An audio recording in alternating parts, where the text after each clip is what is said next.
대통령 선거 기간 동안 후보들의 사진을 찍기로 했다. 500mm 망원 렌즈를 통해 본 문재인 후보의 얼굴. 추모 노래가 울려 퍼지는 동안 애써 울음을 참았지만 그의 눈엔 눈물이 그렁그렁했다. 평생 사람 얼굴만 관찰해온 나는 얼굴로 그 사람의 마음을 읽는 재주가 생겼다. 이날 눈물을 훔치는 문재인의 슬픈 표정은 일부러 만들어낸 것이 아닌 진심으로 보였다. 그가 대통령이 되더라도 하루아침에 우리나라가 바뀌지는 않을 것이다. 취임과 함께 수많은 걸림돌이 그의 앞에 놓일 것이다. 그렇더라도 나는 가슴 아픈 일에는 눈물을 흘릴 줄 아는 대통령을 갖고 싶다.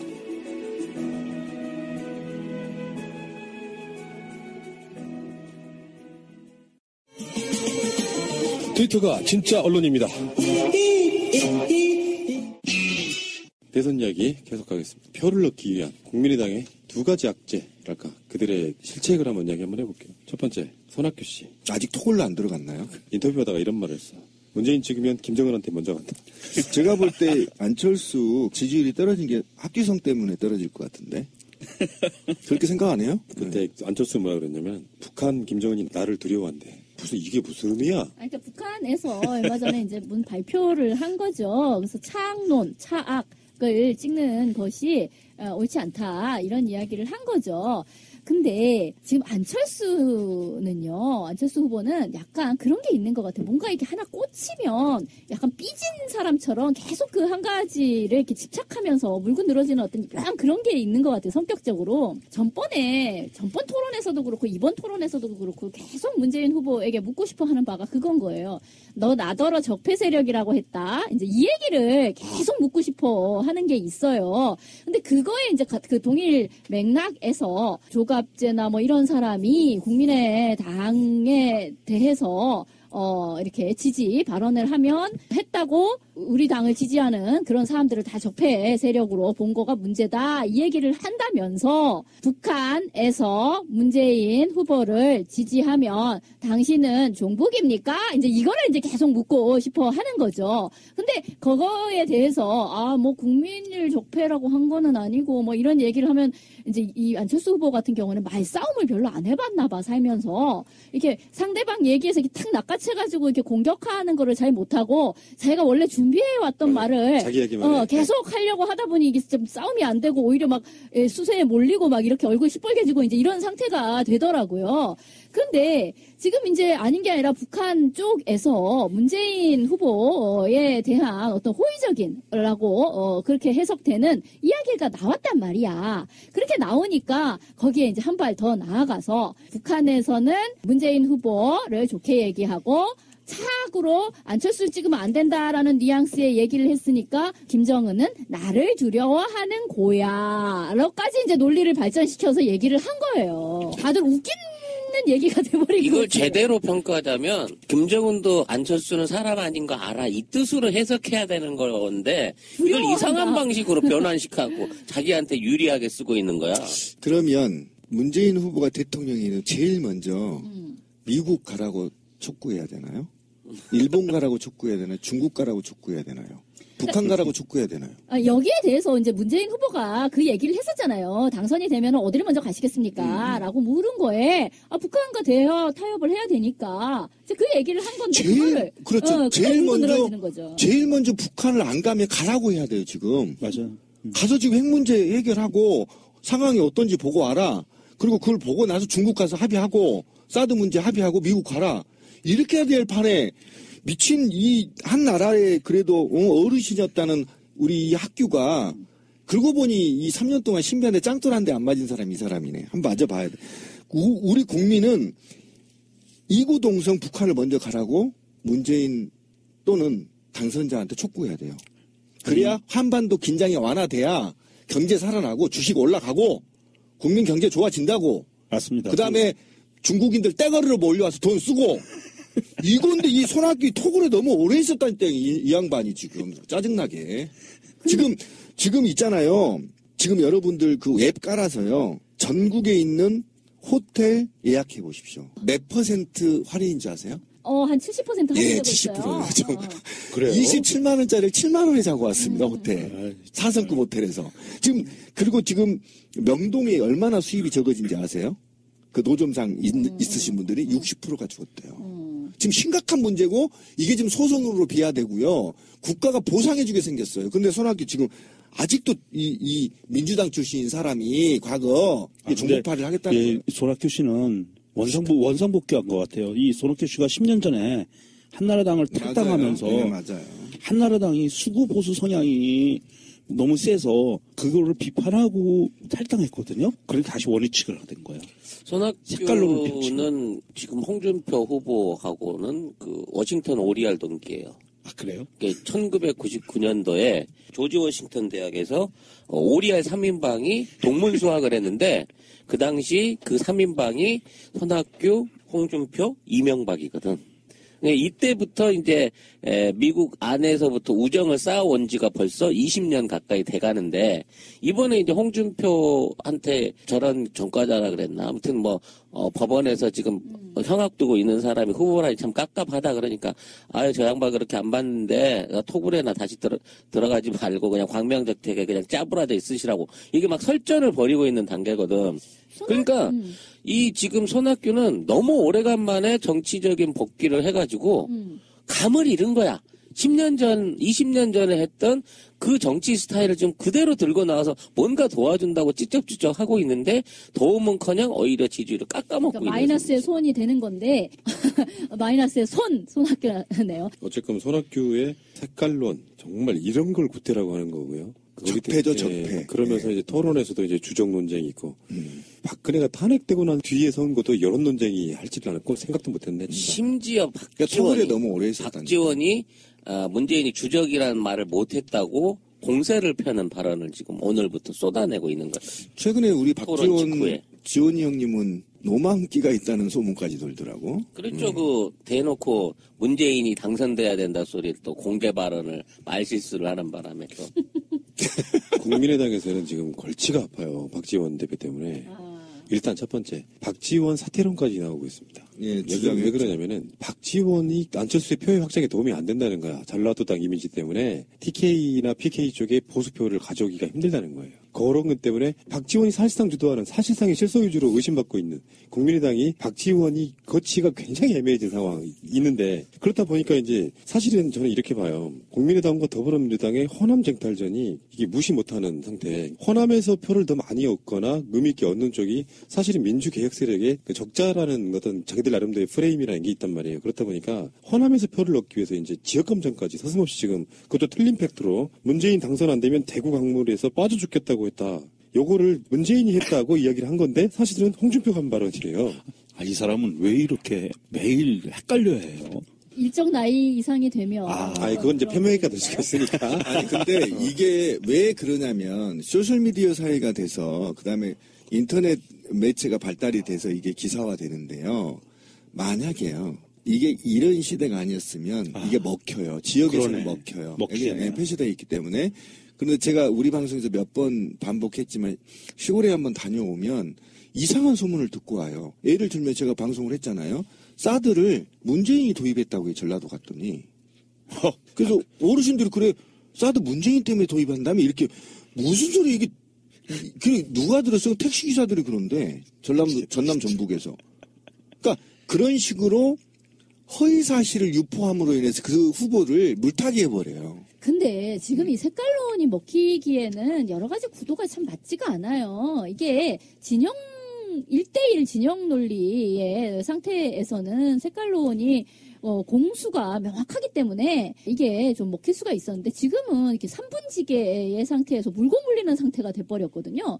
무슨 소리냐면 지금 홍준표는 그 토론회 때 계속 저 당은 안철수의 저 당은 사실은 박지원이 들어있기 때문에 저기가 사실은 굉장히 종북 적인 곳이다. 저기가 과거에 대북 송금 그 문제로 박지원이 감옥까지 가지 않았느냐. 이 얘기를 이제 계속하면서 국민의당이 색깔은 초록색이지만 사실은 거기가 뭔가 종북적인 곳이다라는 이야기를 열라 하고 있거든. 그런데 한편 그렇게 지목되고 있는 박지원 이 사람은 또 다니면서 거꾸로 색깔론 이야기를 하고 있단 말이야.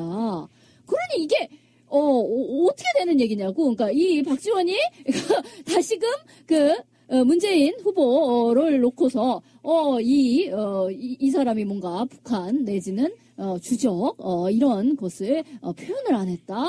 이걸로 얘기를 하고 있으니까 아니 이게 막 상대방을 가리키는 손가락이 나한테로 오는 그런 이상한 상황에 빠져버리는 거예요. 이게 DJ를 직접 모셨던 박지원이 할 수 있는 발언이 아니에요. 주적은. 왜냐하면 DJ 자신이 북한을 주적으로 지명을 안 하겠다라는 것 때문에 끊임없이 색깔 농사에 공격을 당했던 사람인데 그걸 계승한다는 인간이 이런 식으로 색깔을 펼치는 거는 정말 상상도 못한 일이고요. 지금 박지원의 목표는 안철수의 당선이 아니에요. 호남 맹주로서의 국민의당의 지위를 지키기 위해서 그렇죠. 유세 운동을 하고 있는 거지. 안철수는 죽어도 나는 끝까지 호남에서 살아남겠다라고 하는 개인적인 욕심으로 지금 선거운동을 하고 있는 것 같아요. 이게 저분이 그 정치를 바라보는 시각이 굉장히 깊어졌네요. 아우, 그러게. 아주 훌륭하십니다.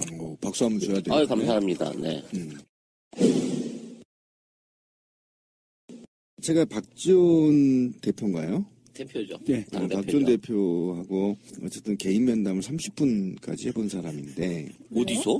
국회에서 해봤는데 저는 이제 이분을 내 마음속에서 지우기로 했어요. 왜 그러냐면 제가 가장 싫어하는 정치인 중에 하나입니다. 김무성 반열에 오른 거예요. 제 입장에서 보면. 왜 그러냐면 제가 가장 싫어하는 게 뭔지 아시죠? 우리 패널들은 아시죠? 지역감정 제일 싫어합니다. 호남에 가서 어떤 얘기를 했냐면 안철수가 당선돼야 호남의 지분을 가져온단 말을 했어요. 맞아요. 지분 발언 있었어요. 지금 호남인들을 뭐 조수로 보는 겁니까? 내가 열받았다고요. 호남인들이 지분 몇 자리, 그 지분이 호남인들하고 무슨 관계가 있어요? 정치 몰입애들 정치 지분 가져갔다는 거잖아요. 그 지분을 가져가기 위해서 안철수가 돼야 된다. 저는 이거 용서할 수 없어요. 저는 절대 용서하지 않습니다. 지역감정 일으킨 놈은 동서를 막론하고 다 짱돌로 조사버릴 것이고요. 두 번째 주적 이야기 아까 우리 하셨는데요. 절대 내가 죽을 때까지 버리지 말아야 할 게 있어요. 그걸 버렸어요. 아까 DJ 얘기 나왔잖아요. 예. 뼛속까지 DJ이고 DJ 적자라고 자기 당의 철학을 얘기하고 있는 겁니다. 아니 그런 인간이 DJ를 골로 보냈다 이런 표현을 쓸 수가 있는 한 방에 거예요. 보냈는데요. 이게 홍준표 쓰레기 같은 애들이 합성해서 어떤 얘기를 하냐면 전라도 폄훼 발언이 또 나오기 시작합니다. 그렇죠. 박지원이 제거해라. 몸은 박지원, 얼굴은 안철수. 이 이론을 지금 내세우고 있는 게 뭐냐면 결국은 국민의당이 호남 패권당이다. 이 얘기를 하고 있는 거고 그래서 그 표가 확장이 없을까봐 국민의당 내에서는 또 호남을 밀어내고 있는 거예요. 밀어내서 전국정당으로 가려고 하는 발판을 삼는다. 그러면 안철수의 국민의당은 호남을 발판으로 밟아서 전국정당을 만들겠다는 일밖에 안 되는 거예요. 그 이유밖에 안 되는 겁니다. 그럼 진정한 호남을 대변하는 당인 거냐? 여기에서 또 호남 차별인 말이 또 재생산된다는 데서 굉장히 분노스럽다는 거예요. 그러니까 총선 때는 호남에서 표를 얻어야 되고 그렇죠. 공천도 거기 위주로 이루어졌기 때문에 호남 편향적인 지역 감정을 엄청 쏟아냈어요. 근데 그게 이제 토대가 된 거예요. 근데 지금 안철수 표가 막 확장될 수 있다는 가능성을 보니까 버리는 겁니다. 이제 자기 정체성까지 버리는 거예요. 버리는 거예요. 그러니까 이게 안철수의 딜레마인 거라 지역 정당일 수밖에 없잖아요. 엄밀히 따지면은 호남 자민련 그렇죠. 형태로 네. 40석밖에 안 되는 더 정당인데 소멸될 수도 있어요. 저는 확신합니다. 그러니까 박지원 같은 경우는 앞뒤가 다른 말을 같은 날 하고 있는 겁니다. 예를 들어 대북 송금 특검을 문재인이 했다. 그래서 김대중 대통령을 골로 보냈다. 이렇게 이야기를 해놓고 문재인은 북한을 주적으로 말하지 못하고 있다. 이게 앞뒤가 맞는 말이냐고. 자기 가치관 다 버려야 되는 상태로 지금 이렇게 가고 있고. 하나만 해야지. 둘 중에 하나만 해 이것들아. 아니 그 김대중 대통령 시절에 우리 박지원 씨 주적인 북한에 친히 방문하셔가지고 김정일과 환하게 웃으면서 주적의 수계와 악수를 하는 사진을 찍으셨어요. 또 북한에 송금한 것 때문에 특검에서 처벌받았죠. 아니 주적한테 돈을 보냈네. 이건 완전히 이거 국가보안법으로 다 써야 되는 건데. 어제 그 김홍걸 국민통합위원장이 우리 방송에 나왔어요. 그분이 갖고 있는 스탠스, 김대중 대통령의 생각, 지역감정의 최대 피해자가 이 우리나라 정치 역사상 김대중 대통령이잖아요. 그가 가진 능력이든 사회적, 세계적 위치 등을 떠나서 지역감정과 색관론의 가장 엄중한 피해자입니다. 그 피해자의 정신을 계승하겠다고 호남당 만들어가지고 호남 홀결론 같은 걸로 정치적으로 살아난 자들. 그래서 분당에 나가서 호남당 만들려고 할 때부터 저는 국민의당 야당으로 안 봐요. 정말 진정한 적폐 세력이라고 보는 사람인데 그러면서 김대중 대통령은 끊임없이 이용해 먹고 있어요. 그리고 이제 저 박지원 대표 같은 경우는 자기 정당의 정책성도 버려버렸어요. 지금 현재 호남 지역에서 지지율이 문재인 후보가 50% 가까이 치솟아 오르고 있다고 합니다. 홍준표나 이런 사람들은 아예 퍼센티지가 없는 상황에서 안철수 후보랑 문재인 후보가 처음에 30% 중반대에 비슷하게 있었거든요.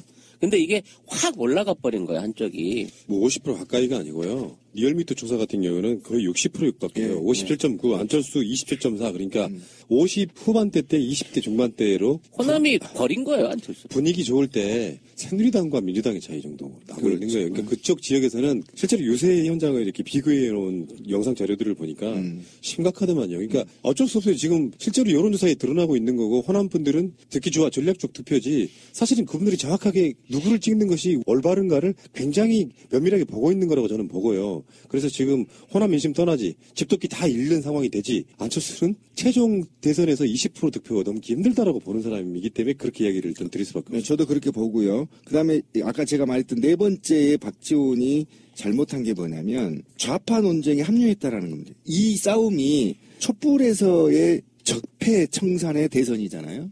촛불 대선이라고도 하고 지금 수없이 많은 적폐를 청산해야 될 굉장히 중요한 대선입니다.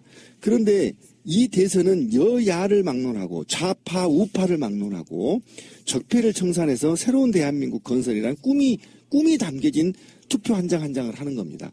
그런데 누구보다도 이념 논쟁에서 벗어나야 할 정당이 촛불에 계승을 했다라는 정당이 좌파 우파 논쟁에 합류해버렸어요. 저희 굉장히 실망스럽습니다. 지금은요 좌파 우파 논쟁하면 무조건 떨어집니다. 지지율이. 두고 보세요. 맞습니다. 지금 이념 논쟁에 이게 아니에요. 어떻게 하면 적폐를 청산하고 어떻게 하면 안정적인 대한민국 한반도 그다음에 더 나아가 경제 활성화 때문에 지금 일자리 창출 이게 지금 전 세계 대통령들의 고민이에요.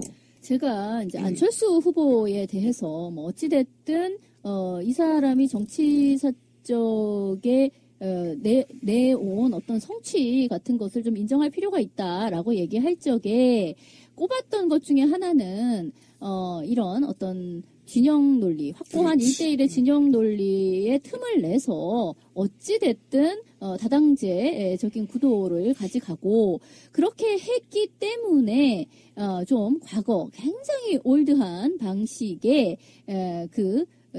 지금 이념 논쟁 이런 것으로 그냥 빨려 들어가는 방식을 좀 방지하는 그런 그 3자 구도의 양태를 만들어낸 것 이거는 참 괜찮다라고 평가를 했었는데 자신들의 어떤 의의랄까 존재 의의라고 할 수 있는 진영 논리로부터 벗어난 어떤 자신들이 얘기해왔던 참신한 새정치 이런 어떤 통합의 문제 이런 것을 스스로 버려버리는 지금 행태에 놓여진 거예요. 안철수는 끊임없이 사실은 뭐 통합이라든가 이런 이야기를 하면서 나는 순전히 그 적폐 논쟁으로 나를 몰아갈 수 없다 이 얘기를 하면서 당신들의 그 진영 논리로부터 나는 약간 벗어나 있는 사람이고 그렇기 때문에 굉장히 실용적인 노선으로 새 정치를 열어갈 것이다 라는 계속해서 그 이야기를 하고 있음에도 불구하고 자기 당 내에 엇박자가 나면서 박지원은 예전에 그것도 너무 웃겨. 한 가지만 해야지. 이쪽 편에서 너 왜 주적이라고 얘기 안 해. 또 이쪽에 가가지고는 또 이런 논쟁. 그러니까 이거를 그 진영 논리를 재생산하는 구조로 빠져버렸다라는 것이 네. 이건 스스로 말아먹는 짓을 하고 있는 거예요. 그러니까 대선 토론에서도 적폐 세력에 대한 논쟁이 있었잖아요. 그거랑 똑같은 거야. 사실상 적폐 세력을 찍었던 사람들, 그 사람들의 반성의 토대가 안 된 민심의 기반을 두고 선거를 하려다 보니 적폐 세력들을 찍었던 그 사람들 입맛에 맞는 이야기를 해줘야 되거든요. 안철수 자체가 뭐 태생적으로 저는 뭐 최근에 제가 느낀 건데 이 사람은 민주 쪽 사람은 아니구나 결이 이렇게 느껴서 이건 차치하고라도 기본적으로 그쪽에 표를 얻고자 하니 적폐 자체를 찍었던 사람들이 좋아할 만한 이야기를 꺼낼 수밖에 없죠. 결국은 적폐로 돌아가는 거지. 안철수는 민주 쪽을 가장한 사실은 보수, 수구 세력의 후보에 가까워지고 있다. 그 캠프가 그렇다. 북한 주정론이라든지 색깔론이라든지 지역 감정은 꺼내서 이야기하면 안 되는 거라고 생각이 들고요. 이런 이슈를 무화시켜 버려야 되는 거지. 원래는 이런 이슈가 나오면 그렇지. 여러분 새 정치에 주목해 주세요. 새 정치는 이런 이야기를 반복하는 정치가 아닙니다. 그렇기 때문에 제가 새롭다는 겁니다. 이런 식으로 얘기를 했어야 되는 건데 여전히 있는 이런 식의 어떤 진영 논리 안으로 다시금 자기 자신을 그 안으로 가서 분해시켜 버리는 식이 돼버린 거죠. 새가 날아든다는 정권 교체를 갈망합니다. 정책 이야기 한번 해볼게요. 여러분들이 요즘 고통스러워하고 계시는 미세먼지 이야기인데요. 자, 후보들 이야기하기 전에 여러분들께 질문을 하겠습니다. 여러분들이 대선 후보라면 미세먼지에 대해서 어떤 공약을 내시겠습니까? 미세먼지에 대해서는 국내에서 할 수 있는 거를 먼저 하자. 그러니까 계속해서 미세먼지 얘기하면은 중국발 미세먼지에 대한 이야기로 가져가면서 외교를 통해 가지고 뭐 이 문제를 해결하자라는 식으로 얘기를 하고 있지만 사실 우리가 중국에 대해서 그런 정도의 지배력과 어떤 레버리지가 있는 상태가 아니기 때문에 그거는 이제 뭐 차차 하더라도 제일 중요한 거는 국내에서 할 수 있는 것부터 하자라는 얘기를 하고 싶은데 화력발전소 같은 것만 제대로 지금 더 짓지 않고 있는 것을 줄여나가는 것을 하더라도 미세먼지를 확실하게 줄 수 있다는 거고요. 그리고 그에 앞서서 지금 경보 미세먼지의 수치를 알려주는 그 시스템 자체도 굉장히 문제가 많아요. 사실은 제대로 안 알리고 있죠. 제대로 안 알리고 있고 국제 기준으로 보았을 때는 우리나라에서 한 200일 이상이 사실은 이 공기 질이 너무 나쁜 상태여서 사실 그거를 다 알려주면 국민들이 충격에 빠질까봐 알리지를 지금 못하고 있는 상태거든요. 이거를 다 까야 된다. 확실하게 까고 에너지 문제 전반에 대해서 다시 판을 짜야 된다. 자, 다음 우리 송 작가님. 중국 전문가로서 말씀드리겠습니다. OECD가 발표한 세계에서 스모그 제일 심한 도시 1, 2, 3위. 1위가 서울, 2위가 인천, 3위가 베이징입니다. 미치겠다. 우리가 이제 은메달. 중국을 이겼어요? 중국을 이겼습니다. 정말 자랑스럽습니다. 와, 양궁이야 이거? 지금 오늘도 미세먼지 수치가 200이 넘는다고 하는데요. 50 이상이면 외국에서는 외출도 안 합니다. 근데 200이 넘는 미세먼지 수치가 200일 이상 유지가 될 가능성이 높아진다고 합니다. 어휴. 미세먼지에 5년 노출되면 폐암 등 각종 암을 유발시킬 수 있다고 하는데요. 발암물질이라고 해요. 예. 특히나 우리나라 미세먼지에는 초미세먼지 비중이 70%로 굉장히 높고요. 그 다음에 방사성 동위원소 분석을 해보니까 굉장히 위험한 방사선 수치가 가장 높은 전 세계 미세먼지 중에 가장 높은 수준의 미세먼지 중에 아주 악질 미세먼지를 보듬고 있습니다만은 현재로서는 뚜렷한 대책이 없습니다. 그러니까 뭐 결론을 말하라 그랬더니 대책 없음? 대책 없습니다. 그래서 무슨 대책을 셀 거냐고. 없댔잖아요. 없다니까. 신비님은 짝한 말. 그러니까 제가 대통령이 된다면 그렇지. 로봇셀을 만들어서 하늘에 수천 마리의 로봇을 날려서 모든 공해 미세먼지를 빨아들이겠습니다. 여러분 36조만 밀어주십시오. 현실적이다. 현실적이야. 현실적인데요? 로봇 물고기에 이은 하늘나는 로봇셀. 이거 상당히 괜찮은데? 드론을, 아니, 이거 방법이 돼요. 드론을 이용한 공중에서의 집중적인 살포 내지는 포집 같은 거 현실적으로 가능합니다. 자, 밀겠습니다, 나. 그래서 30조를 내가 시키갈 수가 있는 거야. 벌써 지지세력 뜨잖아. 지지세력 뜨잖아. 여기서 어떻게 해서 장사를 해쳐먹을까를 생각하고 있어. 그 대표적인 게 타워 세우겠다는 거였잖아요. 안철수가 그거 검토해 보겠다고. 예. 밖에 갔다가 에어컨 트는 짓거리 쓸데없는 소리 마시고. 그다음에 명정님. 저를 지지해 주시면 벌써 빙이 됐어. 네, 저를 지지해 주시면 첫 번째 화력발전소를 재생 가능한 대체 에너지를 생산할 수 있는 태양광 에너지, 조력 에너지, 풍력 에너지로 100% 전환을 하고 핵발전소도 단기적으로 30년 계획을 세워서 완전 없애겠습니다. 10년도 가능하다고 했거든요. 양희 원장님은. 그러면 제가 좀 더 보수적이라. 두 번째, 서울과 인천, 대한민국을 뒤덮고 있는 이 미세먼지들에 대한 대책은 크게 두 가지로 나눠질 수가 있어요. 첫 번째는 우리가 심각하게 의존하고 있는 연료 문제, 에너지 문제, 에너지를 사용하는 것이 도시가스, 등유, 경유 이 부분에 대한 획기적인 대안을 만들어야 됩니다. 첫 번째는 난방 문제. 난방 문제도 정부의 적극적인 지원으로 풍력과 조력과 태양광으로 100% 대처할 수 있게 10년 계획을 세워서 밀고 나가고요. 두 번째, 자동차. 화석연료를 때우는 자동차의 도심 접근을 근본적으로 차단하기 위해서 그 도심 통행세를 걷겠습니다. 그리고 전기 자동차에 대해서는 통행세와 주차료를 면제시켜 주겠습니다. 웬만큼 하고 있는 정책들 아니에요? 왜 남의 정책을 카피하세요? 하고 있는 거를. 표 떨어집니다. DJ 하고 있는 것만이라도 잘하면 돼요. 그러니까 지금 실생활에 있어서 만약에 이 아젠다가 안철수나 문재인 후보가 뭔가 정책으로 하려고 그러면 지금 정책 중에 복지도 꽤 있지만 사실 미세먼지 공약은 아젠다가 될 수 있는데요. 떠오르지 못하는 이유가 제일 심각한데 방법이 사실 뚜렷한 해결책이 없어요. 굉장히 장기적으로 네, 그러니까 꾸준히 밀고 나가야 되는 방법이고. 그래서 나오고 있는 해결책이라고 하는 것들이 대부분 이래요. 문재인 후보도 그렇고 뭐 다른 여타 후보도 그런 건데 석탄 발전소 줄이겠다. 그것도 맞는 거고 중국 외교를 다 웬만한 후보들이 다 이야기를 하고 있거든요. 근데 중국 외교를 해결될 문제는 사실 아니야. 그거는 해결이 안 됩니다. 중국에서 날라오는 그 미세먼지를 우리 외교로 잡겠다? 중국도 지금 하고 싶은 텐데 못 하고 있는 부분이 있는 거잖아요. 그 부분은. 차라리 그 부분은 그 우리 서해 황해 쪽 그쪽에 배타적 경계수역 경계면에 신비님이 말씀하신 로봇 새를 끼워서 날라오는 미세먼지를 흡수하는 방법이 제일 좋아요. 방법이 없어요. 쓸데없는 얘기고요. 근데 그러면서 이제 사실 좀 거대적인 공약이 아니고 작은 공약들이 나오고 있는데 예를 들면 뭐 실내 체육관 많이 확보하는 것도 중요해요. 외부에 노출되는 것보다 나으니까. 뭐 공기청정기를 대량 배포한다라든지 예보를 더 활성화시켜가지고 미세먼지가 엄청나게 많은 날은 외부 활동을 못하게 한다라든지 학교 같은 데는 아예 수업을 강제로라도 실외 활동을 못하게 한다라든지 지연 말단적인 이런 공약들밖에 못 내는 상황이긴 한데 그러다 보니까 이제 사람들이 실제로 삶의 질에 있어갖고 미세먼지 때문에 고통이 좀 심하다고 하니까 안철수 같은 무리한 공약이 나왔던 거예요. 프리존타워인가 뭐 이런 식으로 무식한 공약입니다. 사실이요. 이 환경단체들 다 대안을 내고 있습니다. 휘발유를요. 디젤값 이하로 낮춰버리면 끝납니다. 무슨 말인지 알겠어요? 그리고 디젤차를 줄여가면 돼요. 미세먼지. 그 다음에 두 번째. 아까 10조 누가 남았다고 했죠. 연간 10조에서 5년간 50조를 투자하면요. 태양광으로요. 모두 화석 발전소 다 제거할 수 있어요. 이 두 개만 하면요. 50% 이상 감축됩니다. 미세먼지. 왜 그걸 못하는 거죠? 그럼 보십시오. 휘발유 가격에 지금 약 400원 정도에서 600원 차이가 난단 말입니다. 보세요. 4,500cc 이상은 지원 안 해. 둬.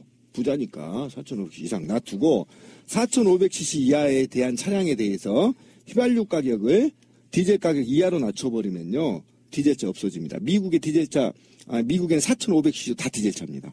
7,000cc도 미국은 휘발유차예요. 지금 외제차 수입하는 거 있죠. 4,500cc 다 휘발유차예요. 유럽 차들이. 그런데 이 휘발유 차를 활성화시켜버리면 디젤에서 나오는 우리가 말하는 건강에 안 좋은 거 없앨 수 있는 거고요. 그리고 이게 대국민 홍보가 돼야 돼요. 찌라시가 그렇게 주장하지만 이 미세먼지가 다 중국에서 온 게 아니다. 사기치지 마라. 여기서부터 저는 시작해야 된다. 그렇죠. 네. 그때 그것 때문에 악플 엄청 시달렸어. 그럼요. 네가 중국 아무리 친중이라고 해도 어떻게 중국 거를 아니라고 하냐. 우리나라 문제가 사실상 지금 대선 캠프들도 50%는 우리나라 문제라고 이야기하고 있는 거예요. 그렇죠. 나사에서도 서울상공의 미세먼지를 측정한 결과 그 지도를 작성한 것을 보면 굉장히 심각하고 이거는 중국에서 오는 문제가 아니고 초미세먼지는 자체적으로 나오는 부분이고 사실은 충청권에 있는 그 화력발전소들 당진? 태안 서안 이쪽에 있는 화력발전소들이 이명박 정부 때 집중적으로 세워져서 가동이 강화된 이후로 나타난 증상인 거고요. 이게 한 가지 팁만 말씀을 드리면 이거는 정부의 의지예요. 정치권의 의지인 게 지금 현재 우리 그 인류의 기술이 어디까지가 있냐면 투명한 유리창 안에 투명도를 방해하지 않는 태양광 발전 시스템을 넣을 수 있는 기술력까지 왔어요. 물론 비용이 더 들어가겠죠. 그래서 정부의 의지가 필요한 거고 일정 규모 이상의 빌딩에는 의무적으로 정부 지원하에 태양광 발전이 되는 유리를 끼울 수 있는 시스템을 갖춰놓고 법제화를 하면 우리가 뭐 땅이 좁은데 언제 다 패널을 까느냐 뭐 이런 문제들은 다 해결되거든요. 그러니까 의지의 문제라는 거죠. 지금 인류의 기술이 태양광 집전기라고 하죠. 그게 효율이 50%가 분기점이거든요. 그런데 지금 어디까지 왔냐면 42%까지 왔어요. 조금만 투자하면요. 이 부분 대박 납니다. 태양광. 이미 네. 독일 부분에서는 그걸 넘었죠. 예. 독일에서는. 근데 너무 비싸니까 이제. 자, 어쨌든 굉장히 복지라든지 색깔론이나 이런 걸 떠나가지고 사실은 우리 삶의 질에 있어서 가장 중요한 공약들 중에 하나인데 이것도 우리가 인지를 좀 해야 될 것 같고요. 홍준표는 이런 거 안 할걸? 물론 할 수도 있겠지만 이런 거 관심 없어. 근데 우리가 준표를 불러주면 줄수록 준표한테 유리하거든. 근데 준표를 지워. 박준표예요. 박준표. 원래 이름이 판표였었어요. 반표. 쉬어가는 의미에서 뭐 주말도 되고 그러니까 강아지 이야기 좀 해볼까요? 뭐 대선판에 왜 강아지 하는데요. 실제로 우리나라 애견 인구나 애묘 인구가 만만치가 않아요. 저희 동네에도 보면 한 두세 집 걸로 한 집은 반려동물 키우는 거죠. 바꿔요.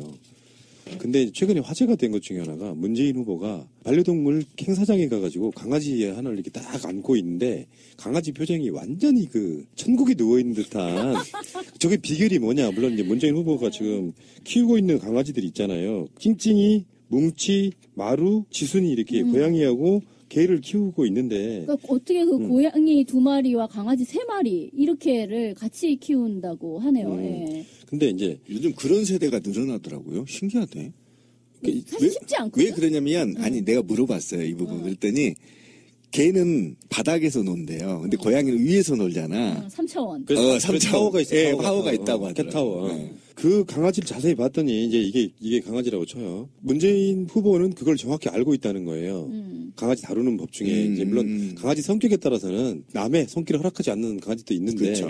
네, 굉장히 근데 강아지가 그렇게 편안할 수밖에 없는 거를 보면 이렇게 남자분들 혹시 병원에서 이제 자기 자녀분 낳았을 때 애기 안는 의사들이나 산후조리 하시는 분들이 가르쳐줘요. 어떻게 안으라고. 그럴 때 이제 이 손을 이렇게 뻗쳐가지고 몸 전체를 안아야지 실제로 막 상체만 들고 이렇게 흔든다라든지 이런 방식으로 하면 되게 불편하거든요. 그럼요. 화내. 예, 강아지들도 이런 식으로 엉덩이와 몸체를 다 받쳐준 상태에서 이렇게 해주면 굉장히 이뻐하는데 그렇지. 실제로 이제 그런 마인드가 있기 때문에 동물 복지에 대해서도 굉장히 마인드가 있지 않겠느냐 이런 지금 기대의 심리들이 있는 거예요. 저는 솔직히 뭐 이제 문재인 후보에 대해서 정책이나 이런 식의 좋은 점을 얘기를 하지 않고 계속해서 뭐 잘생겼다 뭐 어쩐다 이런 얘기를 하는 것이 이 뭐 또 이미지 정치의 폐해이기 때문에 뭐 과히 옳지 않다 이렇게 이제 늘 생각하는 편이었는데 솔직히 어떤 사진 한 장은 와 진짜 마음을 움직이더라고. 그러니까 그 사진이 그 개가 완전히 뿅 맞은 것 같은 어떤 표정으로 이렇게 이렇게 온몸이다 이렇게 막 맥이 풀려가지고 그러고 있는 모습을 보고는 너무 그게 정말 공감이 됐어요. 그게 낯선 개라면서요. 그러니까 남이 개야, 남이 개. 난 처음 만난 게. 그러니까 뭐 저 사람 정말 손은 약손인개비다. 막 이런 생각이 드는 거죠. 근데 나도 그 품에 한번 안겨보고 싶다. 그래서 지지율이 급등하고 있대잖아. 그러니까 근데 저는 이제 왜 그게 제가 이제 개를 키우는 사람이라서 그 사진이 훨씬 더 뭐 우호적으로 보인 물론 그런 것도 있겠지만 저는 이번 대선 때에 이게 굉장한 이슈가 되고 있다는 사실 자체가 너무 반가운 거예요. 뭐냐면 동물 공약, 뭐 동물 관련해서는 제가 이제 2005년도 때에 그 어떤 매우 가까운 어떤 사람이 이제 국회의원이었을 때에 뭐 정책 할 거 없으면은 이 동물권 정책 좀 해봐라 라고 해가지고 막 가서 얘기를 했는데 전혀 아직 그런 거 할 때가 아니다 라고 듣질 않으시더라고요. 그러니까 얘기는 좋은데 그거에 누가 그렇게까지 호응을 하겠느냐. 그게 2005년도였었어요. 그런데 사실 지금 그러니까 얼마 전 지난 그 국회의원 중에 장하나 의원이 동물권 관련된 것을 하느라고 상당히 이제 애를 많이 썼죠. 하지만 그것도 전체의 어떤 호응을 받는다기보다는 몇몇 관심 있는 사람들이 장하나 의원 잘하는 여러 개 중에 지금 동물권 공약도 있고 참 좋다 이런 얘기를 했었던 것이고 또 녹색당에서 이 동물권 지난번에 얘기를 많이 했었습니다만 그 총선에서 이제 거의 빛을 보지 못했었던 거죠. 그런데 지금 이 대선 국면에서 애초 시작은 이미지 정치가 됐든 뭐가 됐든지 간에 동물권 관련해서 이게 굉장히 전면적으로 사람들에게 이야기가 되고 있다는 사실이 굉장히 고무적이다. 그렇죠. 게다가 박근혜 관련해서 개를 놓고 나왔다. 여러 가지 나쁜 짓을 했지만 심지어 지가 키우던 개한테도 저렇게 나쁜 짓을 하는지 정말 나쁜 사람이다라는 그런 식의 여론이 돈 것도 나는 앞으로 이 유기묘를 줄이는 문제, 식용개를 없애는 문제 등등과 관련해서 동물복지의 차원에서 이 얘기는 훨씬 더 많이 될 필요가 있다고 생각해요. 저 박근혜는 욕하지 마십시오. 왜? 감옥에 갈 걸 알고 있었어요. 근데 진돗개 그런 잠깐 거였구나. 그런 측면이 있기 때문에 박근혜 욕하지 마시고요. 개를 키우시는 분들은 다 아는 용어가 이제 마약 방석이에요. 마약 방석이 뭐냐면은 특정 상표 이름인지 아닌지 잘 모르겠는데 애견 뭐 애묘 용품점에 가면은 파는 방석인데 되게 부드럽고 되게 폭신거리는 거야. 그러니까 아이들이 거기에 올라가서 잠을 되게 마약처럼 뭐 거기만 찾게 된다라고 해서 마약 방석인데 그렇구나. 문재인 마약 방석 설 뭐 이렇게 해서 나왔어요. 이게 너무 편하니까 이런 건데 사실 우리가 동물에 대한 얘기도 가끔씩 다룬 적이 있잖아요. 그러니까 길고양이라든지 아니면 그 동물농장에 나왔던 강아지 생산 공장 뭐 이런 거. 그러니까 강아지를 우리나라 사람들이 좀 뭔가 좀 되게 잘못된 분야가 강아지를 유기하는 것도 첫 번째 문제고요. 강아지를 등급 매겨서 비싼 강아지 과시하듯이 몰고 키우면서도 강아지를 실제로 부의 상징으로. 그렇게 하는 것도 문제고요. 그리고 전반적으로 봤을 때 그냥 강아지가 또 소모품인 것처럼 대하거나 요즘엔 사실 솔직히 말씀드리면 남자들 분 중에서도 개고기 먹는 사람들은 굉장히 많이 줄었다고 봐요. 예전에 비해서는 많이 이게 줄었죠. 획기적으로 줄어서 요즘 최근에 개고기 드셔보신 분 없지? 저는 원래 안 먹어요. 이게 사실상 사문화돼 가고 있는 문화돼 가고 있는 그런 느낌인데 어쨌든 이런 것들이 그 거대 담론적인 이슈들이 묻히는 것보다는 앞으로 동물권을 어떻게든 확대할 것인지도 한번 지켜봐야 된다고 생각합니다. 예. 아무튼 그래서 이번 대선 때 동물권에 대해서는 어쨌든 뭐 획기적인 진전이 있을 것이다라는 생각이 드는 거죠. 과거에요. 예전에 왜 삼김 시대 때 그때 선거 포스터를 보면 애를 안고 나와가지고 사진을 찍었었어요. 기억나세요?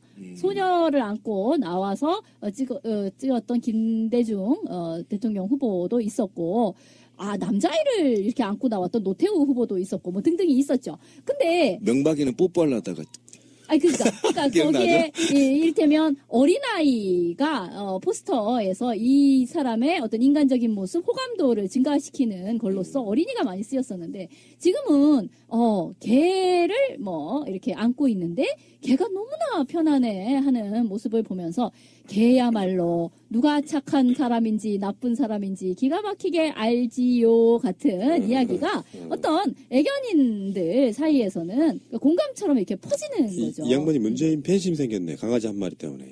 뭐 팬심이라기보다 이거는 상당히 어필할 수 있는 굉장히 중요한 문제이기도 하고 사회를 한차원 발전시키기 좋은 기회가 됐고 시기가 적절했어요. 지금 1000만 시대가 넘어가기 때문에 반려견 인구가 굉장히 좋은 시기에 적절한 의제를 던져서 굉장히 좋은 팁 하나만 드리자면 강아지를 산책시키려고 데리고 나가잖아요. 근데 우리 강아지는 좀 소심해요. 주인밖에 몰라. 그럴 때 재밌는 게 하나 있어요. 강아지를 끌고 나가면 반응을 보면 저 사람이 강아지 키우는지 안 키우는지 금방 알아요. 유심하게 예쁘다는 표정으로 보고 지나가는 사람들 다수는 강아지를 키우고 있거나 키운 사람들이야. 그리고 전혀 관심 없는 사람들은 강아지 안 키우는 사람들이에요. 그건 확실해요. 대부분 물어보면 강아지 키운다고 합니다. 그러니까 자기도 강아지 키우는 사람 나도 마찬가지거든요. 길거리를 강아지가 지나가면 한 번쯤 이렇게 예쁘다고 쳐다봐주면 눈이 딱 맞지. 주인이 되게 으쓱해지는 게 있어. 예쁜 표정으로 맞아요. 보면. 우리 개 이뻐하는구나. 근데 이제 꼬맹이들이 공원 같은 데 가면 강아지 만져보겠다고 와요. 근데 그때 강아지를 키우시는 분이나 안 키우시는 분들도 알아두셔야 될 게 키우시는 분도 마찬가지고 안 키우는 분도 마찬가지고 주인한테 무조건 물어봐야 됩니다. 만져도 되냐고. 돼요? 안 그러면 물릴 수가 있어요. 근데 강아지라고 하는 게 쉽게 표현하면 우리가 사람의 약자 이야기도 하지만 강아지도 약자 중에 약자란 말이에요. 그럼요. 자기 방어적일 수밖에 없어서 전혀 모르는 사람이 손이 쓱 들어오면 물릴 수가 있어요. 그런 에티켓 정도는 기본으로 갖고 있어야 된다. 그러니까 뭐 남의 강아지에 대해서 함부로 만지는 것도 사실은 지금은 시대가 바뀌었기 때문에 한번 양해를 구한테 물어보는 거고 강아지 자유롭게 끌고 다니는 줄 있잖아요. 늘어나는 거. 요거 끌고 가는데 강아지가 다른 사람을 냄새 맡으려고 가죠.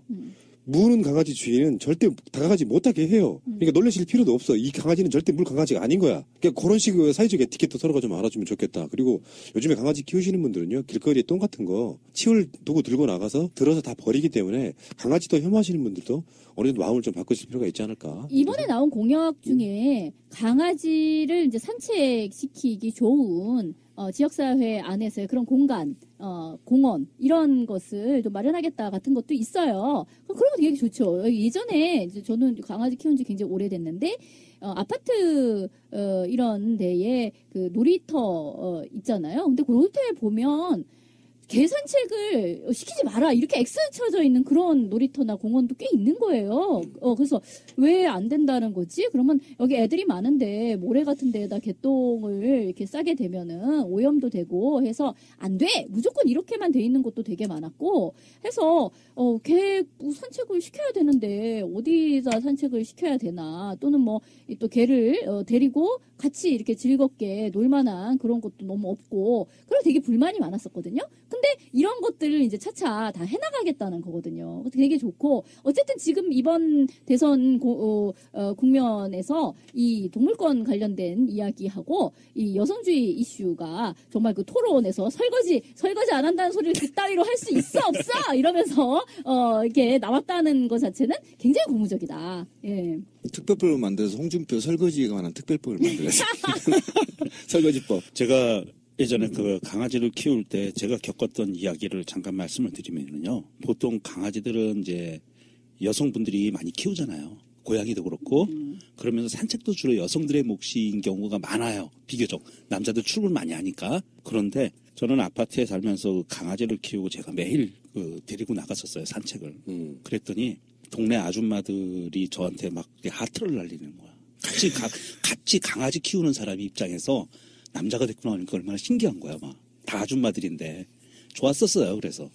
그 많은 남자분들이 여자분들과 길거리에서 자연스러운 만남을 추구하기 위해서 개를 키우는 사람들이 꽤 있어요. 아, 그랬구나. 그러니까 개를 데리고 나가면 아가씨들이 꼬인다 이거야. 그러니까 꼭 아가씨가 아니더라도 하여튼 많은 동네의 여성분들과 편안한 교류를 할 수 있다라는 걸로 데리고 나가는 어떤 뭐랄까 지역사회 제비, 지역사회 선수들이 많이 강아지를 미끼로 사용하는 경우가 많죠. 자, 문재인 후보의 동물 공약, 반려동물 5대 공약, 동물 의료 협동조합 등 민간 동물 주치 사업 활성화 지원, 반려견 놀이터 확대, 반려동물 행동교육 전문 인력 육성 및 이거 너무 중요해. 지원센터 건립, 그다음에 유기동물 재입양 활성화 추진, 길고양이 급식소 및 중성화 사업 확대, 중앙정부 및 지방정부의 동물보호 전담기구 설치, 어린이 동물보호 교육 강화 등 이런 것들을 공약을 했습니다. 그리고 뭐 산업동물에 대한 공약도 있대요. 그러니까 우리 말하면 가축들. 가축 질병 백신 국산화와 가축 질병 공제제도 도입한답니다. 그리고 비싸서 그렇구나. 구제역 같은 경우는 그리고 홍준표 같은 경우는 반려동물 진료비 부가세 폐지 이런 게 있고요. 국민의당 안철수 후보는 반려동물 3대 원칙 발표를 했는데 생명 존중, 키우는 자의 권리와 의무 명확화, 효율적 관리 체계 구축 등 이게 3대 원칙이 디테일이 기본 철학. 애매해. 그거는 기본 철학이죠, 반려견. 그 세 가지 기본 정책이라고 내놓는 거는 회사에서 보통 일반 회사나 공장에서 제품 품질 관리할 때 쓰는 용어들이에요. 디테일이 없고요. 이제 그게 선언적인 의미는 아닌데. 디테일은 이런 식인 거예요. 깊이 못 들어간 거죠. 그러니까 디테일도 비슷해. 반려동물 학대 금지 규정 강화, 반려동물 치료 수가, 합리적 결정 체제 구축, 의료 분쟁 시 책임과 보상 명확화, 분양 또는 입양 피해 구제 장치 강화, 반려동물 인식 장치 마련 제도 강화 이런 식이거든요. 통제 쪽에 강화시켰구나. 네, 이게 이제 그러니까 뭐랄까 복지라기보다는 저는 차별점이 좀 있다고 봐요. 디테일이 좀 떨어지는 거고. 통제 이쪽을 그쪽으로 강화시켰다고 한다면 그것은 아직 고뇌가 없었다. 그렇죠. 마음속에 없는데 억지로 이제 내놔야 느낌이고요. 되니까. 심상정 후보 한번 볼까요? 헌법에 동물권 명시. 헌법에. 네. 그래서 동물복지 5대 공약이 뭐냐면은 동물보호법, 동물복지법으로 전면 개정, 공공기관 월 1회 채식 식단 제공, 동물 화장장 규제 강화. 두 번째가 재밌잖아요. 공공기관에 월 1회 채식 식단 제공해서 그러니까 육식을 좀 줄이자 이런 거죠. 좋은 얘기네요. 다음에 동물 화장장 규제를 강화하고요. 참여용 동물 의료보험 도입하고요. 동물 복지 주간을 설정한대요. 인식을 좀 시켜주자 이거죠. 이번 주간은 동물 복지이기 때문에 학대를 하더라도 좀 덜하자 이런 거. 캠페인을 하는 그렇죠. 거죠. 지자체 유기동물 보호시설 확대, 공원 및 공공기관 옥상의 반려동물 놀이터 확충, 동물병원 내장형 일원화, 외장형 폐지, 뭐 등등 여러 가지가 있는데 확실히 좀 약간 그 문재인 후보나 심상정 후보가 조금 더 디테일이 강한 것 같고요. 게다가 이제 마인드가 좀 다른 거예요. 동물 보호가 아니라 동물 복지로 바꾼다라고 얘기를 했잖아요. 그리고 헌법에도 그런 규정을 넣는다라고 한 건데 이거는 그러니까 아까 안철수 캠프 쪽의 공약이 보호에 가까운 이야기인 거죠. 근데 동물 복지가 되면 뭐가 달라지냐면 동물의 관점인 거예요. 동물의 입장. 그러니까 동물을 개념이 바뀌는 거죠. 그러니까 개주인의 입장이 아니라 개의 입장에 그 관점에 쓰겠다라는 거거든요. 강아지 안 키우시는 분들은 아직도 그런 마인드 있습니다. 사람도 지금 못 살겠는데 개가 중요하실 수도 있는데요. 민주당의 정식 명칭이 뭡니까? 더불어민주당이에요. 실제로 존재하는 생명들에 대해서 사람이건 동물이건 같이 가자는 저는 이념이라고 알고 있습니다. 그런 면에서 동물 복지에도 좀 관심을 좀 갖고 그래서 그런 정책을 누가 잘할 것 같냐라는 기준도 한번 후보를 평가하는 데 있어서 굉장히 중요한 기준으로 한번 삼아 보시기를 바라겠습니다. 요즘에 EBS에 보면은요, 되게 재밌는 프로그램이 있는데, 물론 뭐 TV 동물농장 뭐 이런 등등의 동물 관련 그런 프로그램은 많이 있어 왔잖아요. 근데 그 중에서도 이제 EBS인 만큼 굉장히 교육적인 게 중요한 건데요. 세상에 나쁜 개는 없다 이런 프로그램이에요. 보면 문제 행동을 하는 개들의 그 집에 찾아가가지고 그 선생님이 그 행동을 교정하는 법을 주인에게도 가르쳐주고 뭐 이런 거예요. 근데 그걸 보면 정말 놀라는 거예요. 뭐냐면 그 비슷한 문제 행동을 보이는 집이 되게 많아요. 근데 그거를 적절하게 우리가 교육을 받지 못해서 개주인도 교육을 받아야 되는 거예요. 적절하게 못해가지고 그걸로 이제 괴로워하고 막 이런 경우가 너무 많거든요.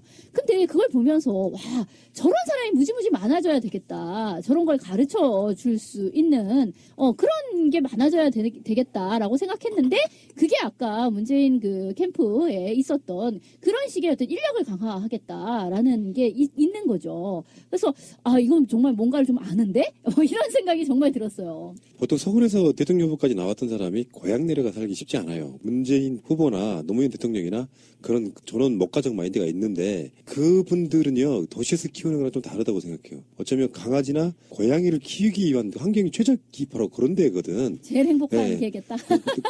지금도 그거 공격하고 있잖아요. 또 아방궁 공격을 하고 있어. 뭐 800평이 내면에 시골이고 당연히 뭐 텃밭이 있고. 근데 거기서 키우는 게 동물한테 가장 좋아요. 사실은 도시보다. 근데 그렇게 키워본 사람이기 때문에 디테일이 강할 수밖에 없어요. 지금도 그렇잖아. 강아지 키우는 나와 강아지 안 키우는 찌라시, 신비 이 두 양반은 디테일이 다르잖아요.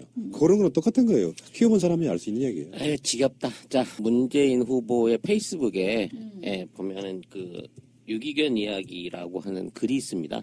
지금 이제 유기견을 어떻게 입양을 해서 키우게 됐는지 야생견에 가깝던 지순이라는 개가 자기 집 개하고 이렇게 엮어져 갖고 이제 그 새끼들을 낳아서 키우게 된 사연들이 있는데요. 나 엄청 감동적이고 재밌는 동화 한 편을 보는 것 같습니다. 한번 유기견 이야기를 문재인의 유기견 이야기를 검색해서 읽어보시기를 권해드리고 싶네요. 다음번 대통령 선거 때는 개를 안고 찍은 사진 같은 거를 포스터로 쓰는 때가 또 오지 않을까? 그러니까 옛날 정치인들은 꾸역꾸역 앉아가지고요. 아직도 북풍하고 지역감독 위반하고 있어요. 근데 시대가 바뀌었단 말이에요. 그런 걸 표가 안 돼. 별로 관심 없다가도 나는 민주당 별로였는데 문재인이 이렇게 얘기한 애묘인이었어? 요 느낌만으로 표가 생긴다니까요. 시대가 바뀌었다. 그 디테일로 정치하시기 바랍니다. 녹색당 몇 안 되는 표가 상당히 그쪽으로 갈 가능성이 높네요. 아마도 예. 맑고 착한 세제 쑥. 옷에 남은 화학 합성 세제가 피부를 통과해 건강을 위협한다는 사실을 알고 계시나요? 왜 내가 트러블 많은 민감한 피부일까? 궁금해하신 적이 있나요? 소중한 내 아기 옷과 이불에 남은 유해 성분 때문에 걱정하신 적이 있나요? 식물성 세제가 피부 자극은 적지만 때가 잘 안 빠져 불편하신가요? 브라운 운동 방식으로 최강의 세척력, 식물 발효 추출물로 순한 부드러움, 유해물질 넣지 않은 자연주의 강력한 세척 방식, 브라운 운동을 알아보세요. 자연엔 맑고 내 몸엔 착한 고농축 맑고 착한 세제 쑥. 포털에서 맑고 착한 세제 쑥을 검색하세요. 인터넷 쇼핑몰을 하고 싶으세요? 회사 홈페이지를 만들고 싶으세요? 새날과 연대하는 한국 도메인 지원센터에 연락해보세요. 새가 날아든다를 듣고 연락했다 하시고 상담을 한번 받아보세요. 친절하게 응대를 해주실 겁니다. 아주 저렴한 가격으로 홈페이지를 만드는 방법, 한국 도메인 지원센터입니다. 02-6049-2616 한글로 한국도메인센터.kr 홈페이지 잘 만드는 회사가 한국 도메인 지원센터라는 것을 전 세계가 알아버렸습니다.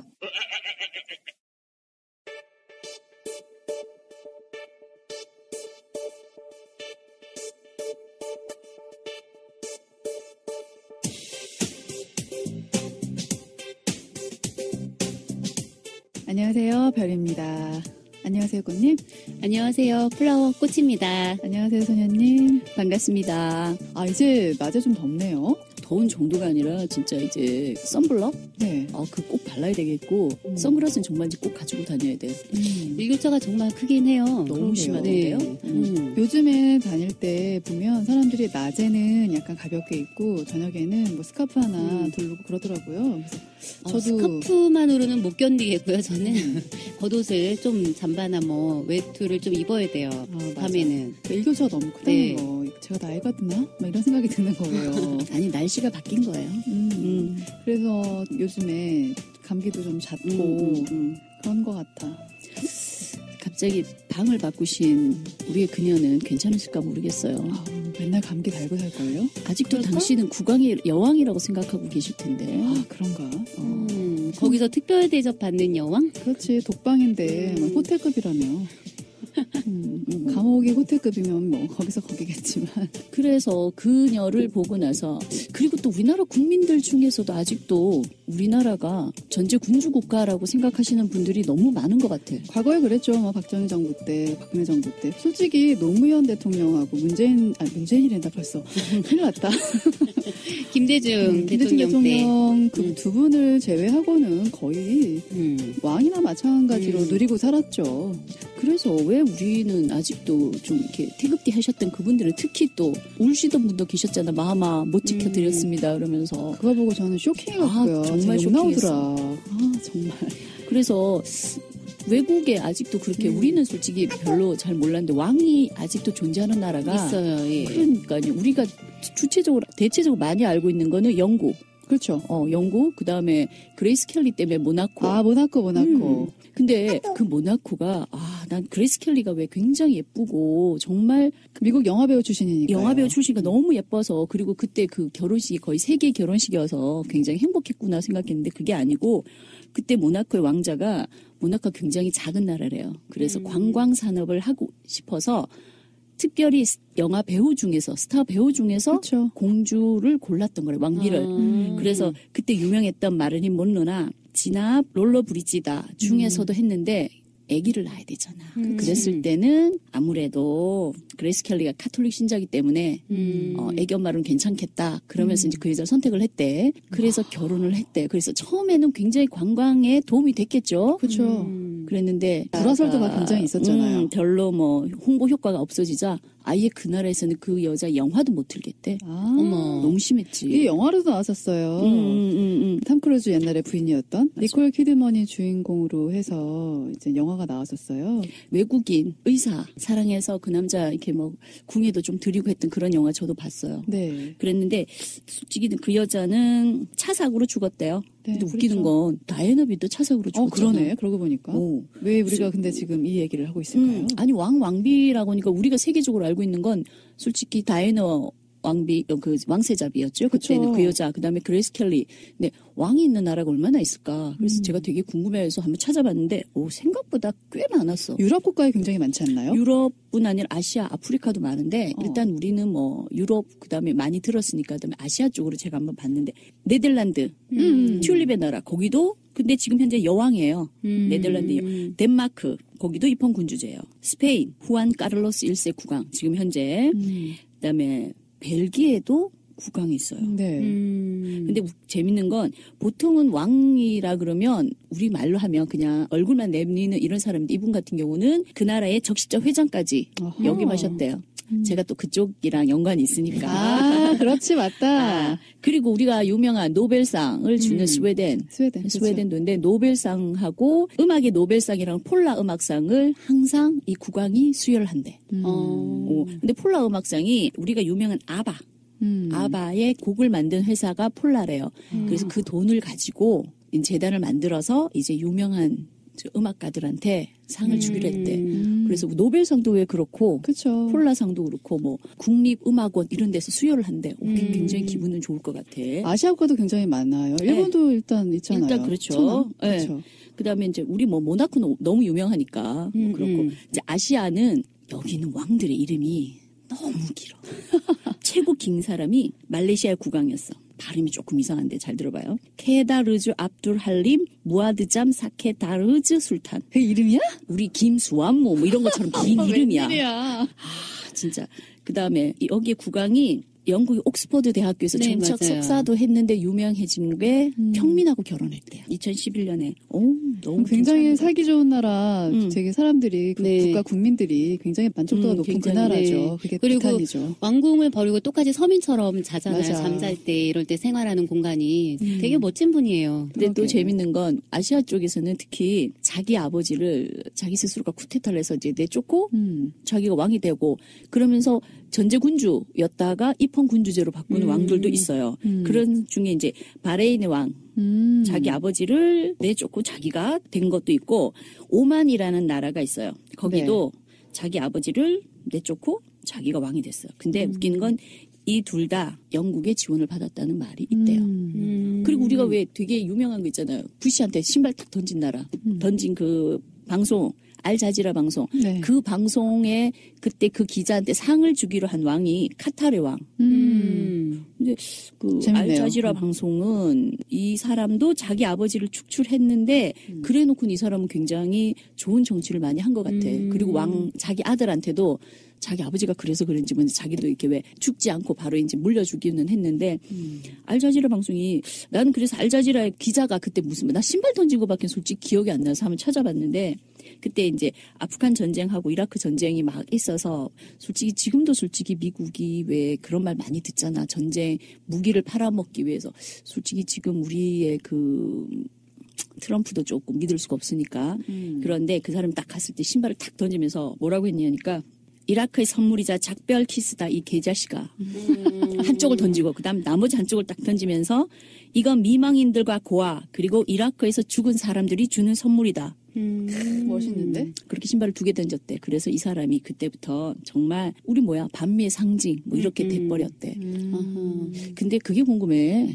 우리는 만약에 미국의 대통령이 왔을 때 그렇게 막 하면 그 완전 블랙리스트잖아. 밥 먹고 살까? 탄기국에서 난리 나요. 탄기국.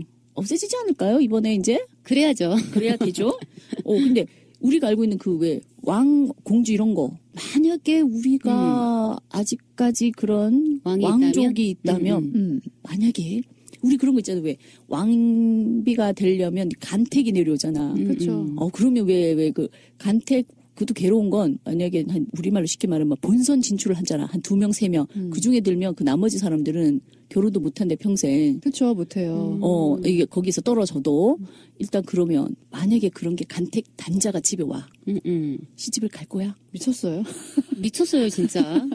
아니 그 궁에서 갇혀서 어떻게 살라고. 아니 왕비가 될 수도 있는데. 아니 그게 근데 가정이 되게 웃기는 게 우리가 조선시대로 돌아가서 그러니까요. 과연 우리가 아주 양가집의 딸이야. 그런데 그런 간택이 내려와. 그럼 엄마 아버지 제발 딸아. 우리 집안을 살리기 위해서 가라. 이러면 내가 모를 텐데 지금 만약에 우리가 전제군주제 국가이거나 만약에 그렇잖아. 영국도 평민하고 왕자랑 결혼했잖아요. 그런 것처럼 나한테 그런 간택이 내려와서 살아. 이런 식으로 말하면 못 살지 당연히. 지금 이 자유로운 거를 버리고. 아니 그거 말고 지금 자유로우면 왕을 사랑하게 될 수도 있잖아. 멋있다 말이야. 보지도 않은 상태에서? 아니 보고 지금 이 상태에서 평민처럼 만나는 왜 그렇잖아요. 뭐. 그러니까 지금 현재 시대에 자연스럽게 어떤 왕족을 만났을 때 말하는 거예요? 그렇지. 만약에 왕자가 우리가 좋아하는 공유 정도 생겼다. 공유? 아하. 공유는 좀 생각해 볼 만해. 근데 왜 이게 궁에 들어가서 하는 거 굉장히 힘들다는 거 우리 모두는 알고 있잖아. 그러니까 사랑을 택할 것인가? 그 힘든 그걸 택할 것인가? 물론 집 뒤에서 음모를 하면서 아버지의 세력을 위해서 시집을 갈 수도 있고, 별님은 간대잖아요. 저요? 아까 부모님들이 우리 집안을 살기 위해서 가라 그러면 간다며. 이게 과거에 태어났다면 생각해 볼 만한데 지금은 아니라는 거지. 아니 공유라니까? 과거의 공유? 지금 공유. 지금 공유? 그건 생각해 볼 만하다니까. 왜 이래 또 두 번 말하게 만들어? 부모님이는? 글쎄요. 공유라니까 만약에 다른 사람을 뭐 대입을 시켰으면 모르겠는데 공유라니까 심쿵한 게 그 고운이 데려다가 해야 되는 거 아니야? 자, 고운이? 그러면 또 갑자기 생각나는 게 만약에 공유는 뭐 집안 때문에 국무총리 집안의 딸하고 일단 결혼은 했어. 정략 결혼을 했어. 그런데 공유가 널 너무 사랑한다는 거야. 두 번째로 와라. 첩으로. 뭐 후궁이라 그러잖아 예전에는. 그러면 그 정도면 어떡할래요? 언니 지금 질문이요. 참 대답하기 참.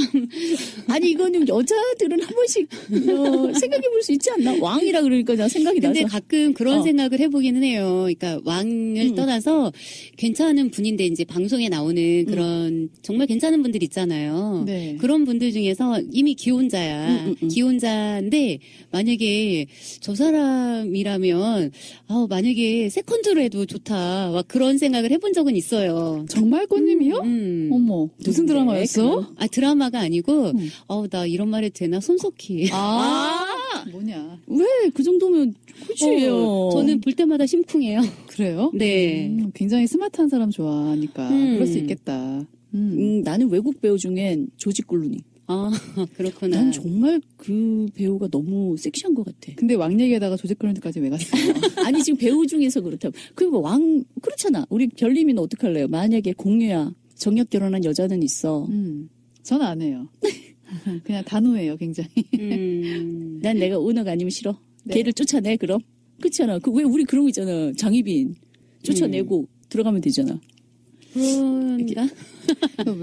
그런 거 있잖아요. 왜 아시아 국가에서 언니가 아까 말했듯이 유럽도 그렇고 굉장히 왕이 있는 나라가 많잖아요. 근데 우리도 왕이 있었다고요. 우리도 어떻게 보면 과거에 그 수많은 왕들이 서로 뭐 아버지를 죽이고 형을 죽이고 그 진짜 대단한 음모론의 음모론이 아니지 음모를 통해서 이제는 왕권을 차지한 거잖아요. 근데 만약에 그게 계속 이어졌어.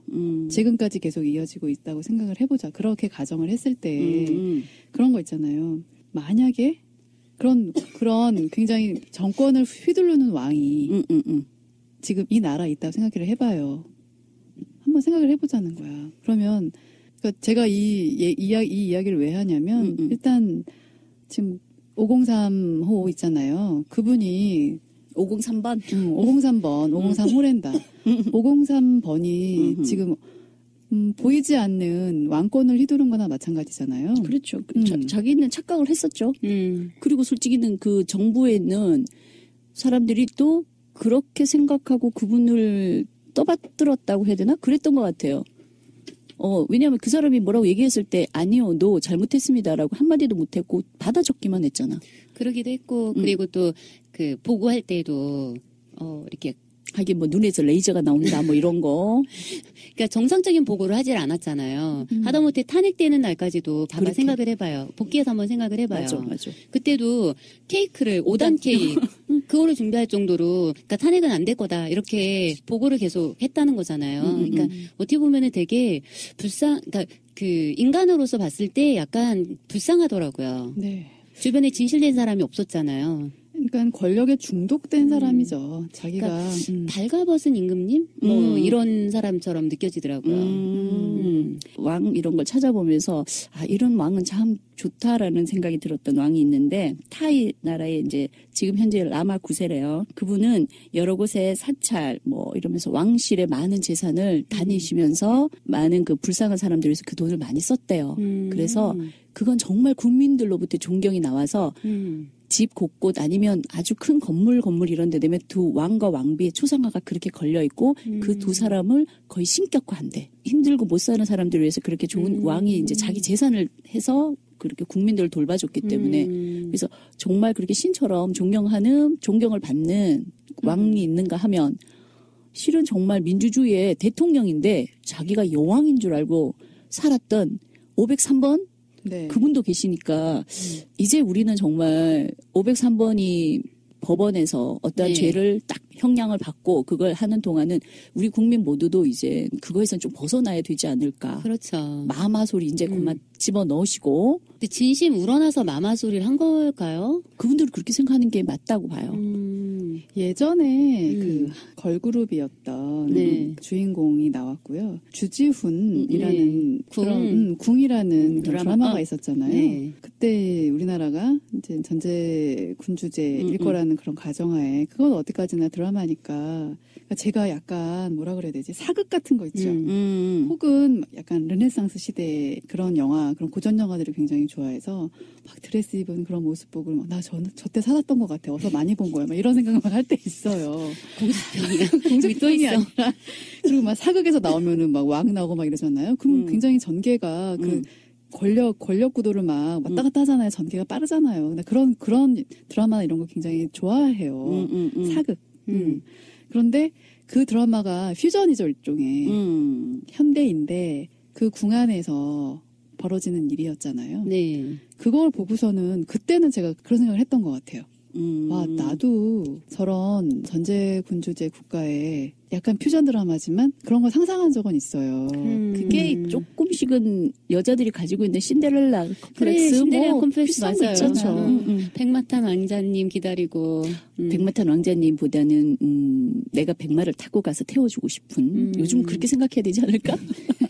아니면 백마를 사준다든지. 네. 그걸 보면서 할머니 막 그렇게 울고 이러는 걸 보면서 저는 특히 제가 대구니까 네.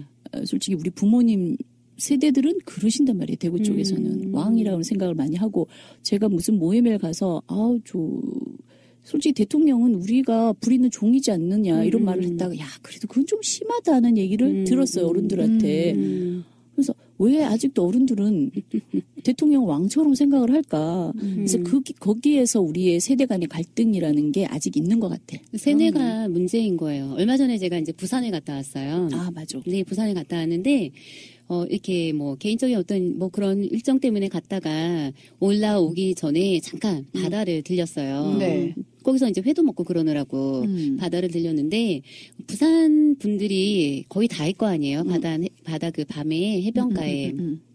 근데 우리랑 같이 가신 일행들도 술을 한 잔씩 두 잔씩 이렇게 마셨단 말이에요. 네. 그러면서 이제 바다를 보니 바다가 이제 유혹을 하니 모래사장을 맨발로 뛰어가고 막 그랬었는데 거기서 이렇게 노래를 불러주는 분이 계셨었어요. 네. 그러니까 휠체어에 타신 분이었는데 그러니까 노래를 누군가가 이제 요거 요청을 하면 그 노래 불러주시기도 하고 모금함통도 있어서 이렇게 노래가 마음에 들면 이제 거기다 모금하는 거 이렇게 돈을 이렇게 넣는 거잖아요. 그러니까 그렇게 노래 부르고 있었는데 같이 간 분이 약간 일부러 꼬장을 피웠어요. 거기서 그분한테 꼬장을 피운 게 아니고 이제 술 먹은 김에 지금 이제 벌어지는 이런 세간의 사태들. 그러니까 이 언니의 이 언니의 고향이 원래 부산이었대요. 근데 자기가 생각해도 경상도 지역이나 이런 예전에 이제 박근혜를 지지하고 했던 특히 박근혜뿐만이 아니라 이런 새누리라던가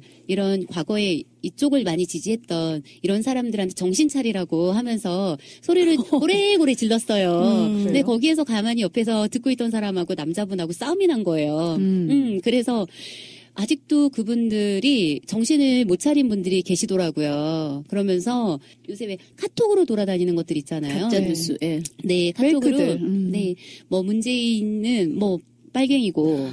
그리고 5월 달에 전쟁이 일어날 거고 다들 아마 보셨을 거예요. 지인분들이 보내준 것도 받아보시기도 하고 그러셨을 거예요. 깜짝 놀랐죠. 네. 그런데도 지금 근데 일반적인 사람들은 그게 다 가짜 뉴스라는 거를 다 알잖아요. 상식적인 사람들은. 그렇죠. 그런데 여전히 그러니까 부산을 비하는 게 아니라 부산 사람들 굉장히 야성이 굉장히 강해요. 예전에 거기가 원래 야도라고 불렸었잖아요. 네. 경상도 지역이. 그렇죠. 예. 근데 어느 한순간에 이렇게 바뀐 거잖아요. 근데 그분들 중에서 젊은 젊은 분들이나 깨어있는 분들은 그런 거에 대해서 반발을 하겠지만 여전히 세뇌의 굴레 속에서 못 벗어나는 분들이 계셨더라고요. 그래서 진짜 그거를 보면서 저는 거기에 싸움에 개입되진 않았어요. 네, 저는 술을 안 마셨거든요. 싸웠다가 난리 났을걸? 네, 맨정신인데 그렇게 하기가 좀 싫더라고요, 또. 그리고 또, 예를 들어서 이제 집회 장소거나 그랬다고 하면 한 방 먹였겠지만, 그게 아닌 상황에서 만약에 또 싸움이다 경찰이라도 뜨게 되면 아무래도 또 신상 털리고 할 것 같아서 그래서 그냥 참았는데 좀 안타깝더라고요. 그런 세뇌의 굴레에 아직도 못 벗어나는 그런 분들. 그래서 이제 이 방송을 들으시는 분들이 그런 분들을 좀 이해를 꼭 해야 된다라기보다 그런 분들은 아직도 거기에서 못 벗어나셨다라는 생각에 조금만 더 좋은 눈빛으로 바라봐주면 그분들도 일단 우리 어른이시니까 우리가 조금 더 그분들한테 사랑이라든가 따뜻한 눈빛을 보내주면 좀 더 그 거친 면이 부드러워지지 않을까. 일단 우리가 제일 더 먼저 하는 게 일단 우리가 이겼잖아. 그렇죠. 그러니까 승자의 좋은 마음, 배려도 거기에다가 그분들은 아직도 조선시대를 살고 계신다라는 그런 측은지심도 더해져서 우리가 조금만 더 그분들을 아름답게 사랑의 눈길로 바라봐주자. 쉽게 말해 그냥 버리자. 아니지, 버릴 수는 없죠. 장난이고요. 당연하죠. 사람이 근데 쉽게 변하나요? 변하진 않죠. 그렇죠. 변하진 않아요. 우리가 만약에 이렇게 있다가 만약에 진짜 홍준표가 괜찮은 발언을 했어. 칭찬해줄 수 있어. 근데 결과적으로 우리가 투표장에 갔을 때 그 사람 찍어? 아니야. 안 찍지요. 당연한 거지. 누가 그런 말을 했지. 뭐 묻은 개가 뭘 한다고. 그 말 잊지 않아야 돼요. 사람은 결코 바뀌지 않아요. 그럼 사람이 안 바뀌면 혈통도 안 바뀌는 건데. 아니 뭐 바뀔 수도 있어요. 바뀔 수도 있는데 근데 이렇게 쉽게 이렇게 빨리 이렇게 안 되더라고요. 이게 서서히 천천히 그렇죠. 바뀌어나고 시간을 가져야 되고 맞아. 또 우리가 정권 교체를 한다고 가정했을 때 물론 지금 그 정권 교체 된 거나 마찬가지지만 생각을 해보세요. 바뀌면 이제 복지국가로 들어서는 그런 과도기잖아요. 바뀌었어. 그러면 사람들도 거기에 맞게 내가 좀 세련돼져야지 좀 괜찮아져야지 라고 서서히 변화를 추구하고 그렇게 되지 않을까 저는 그런 생각을 해봤어요. 우리가 뭐 오늘 뭐 뜬금없이 왜 왕 얘기를 하냐라고 했을 때 제왕적 대통령이라고 이제는 사람들이 그렇게 얘기를 하고 언론에서 얘기하잖아요. 처음에 말했잖아요, 우리가. 박근혜, 박정희, 뭐 전두환, 제왕짓 한 사람 그 대통령들을 놔두고 누구한테 제왕적 대통령 짓을 하냐라고 말하면 전 할 말이 없는 거예요. 이건 말이 안 되는 거고. 아니 거기다가 솔직히는 또 우리는 대통령 노무현 대통령이나 김대중 대통령님한테도 약간은 제왕적인 지도자를 국민도 원하지 않았을까. 그래서 뭐 좀 카리스마 있어야 되고 뭐 연설할 때 굉장히 멋있어야 되고 그랬다가 제일 놀랬던 건 박원순 시장님 연설하시는데 너무 말을 못해. 솔직히 나도 굉장히 실망했었어요. 예전에 처음에 나왔을 때. 근데 그분 지금 하시는 거 봐. 너무 좋잖아. 그래서 꼭 말 잘하는 사람이 카리스마 있게 가자 이러는 사람이 좋은 대통령은 아닐 수도 있다라는 생각을 저는 정말 박원순 시장님한테서 배웠어. 그렇죠. 그래서 우리가 좀 더 똑똑해져야 되는 거는 맞고요. 우리도 이제 정말 우리도 민주주의를 배워야 된다는 생각을 참 많이 해요. 그렇죠. 목소리 변조해갖고 뭐 사는 사람도 있는데. 아니 근데 그건 근데 그 사람 와이프 이름이 김미경이야. 돌아버리는 줄 알았어 진짜. 개명의 언니. 원 플러스 원으로 서울대 교수로 임용됐잖아요. 원 플러스 원이라고 요즘에 말이 많잖아요. 다른 것보다는 정말 진실은 밝혀주세요. 저는 그분이 상가집에 가서 그것도 소녀상 할머니 상가집에 가서 선거운동을 했다는데 나는 분노를 참을 수가 없었어. 진짜 참 뻘짓은 혼자서 다 하고 다니네. 세월호 앞에서 사진 찍은 분들이나 거기 가서 그분들은 변하질 않아요. 전에도 세월호 참사 때 유가족들이 그렇게 진실을 밝혀달라 막 그럴 때 한 번도 그거에 대해서 언급을 그분들 위로하는 그런 말을 해본 적을 저는 들어본 적이 별로 없었던 것 같은데 어느 날 갑자기 또 거기 가가지고 광장에서도 전에 단체 사진을 막 찍고 그랬었잖아요. 기가 막히는데 이번에도 또 그 짓을 또 했잖아요. 이건 해명을 들을 게 아니라 나는 잘라야 된다고 생각해요. 네? 잘라야 된다고. 아니 자르라고. 뭐 출당시킨다고 그래야 되나? 제발. 근데 민주당에서 똑같이 짓 했습니다. 그러니까. 네. 일단 왜냐하면 썩은 상처는 도려내야 돼요. 골문데 그냥 내비둔다고 해서 그게 낫지 않아요. 살을 도려내야 돼. 아파도. 그렇게 생각해요. 그래야 그게 뭐 후보자들이 말하는 적폐청산이 그게 아닐까? 난 그렇게 생각해요. 자기가 아무리 아끼는 자기의 가신이라도 잘못했으면 잘라줘야지. 그래 우리는 밑에 있는 우리들 보기 아 얘들이 바뀌었구나. 좀 그런 거를 보여줘야 되지 않을까? 그렇게 생각해요. 네.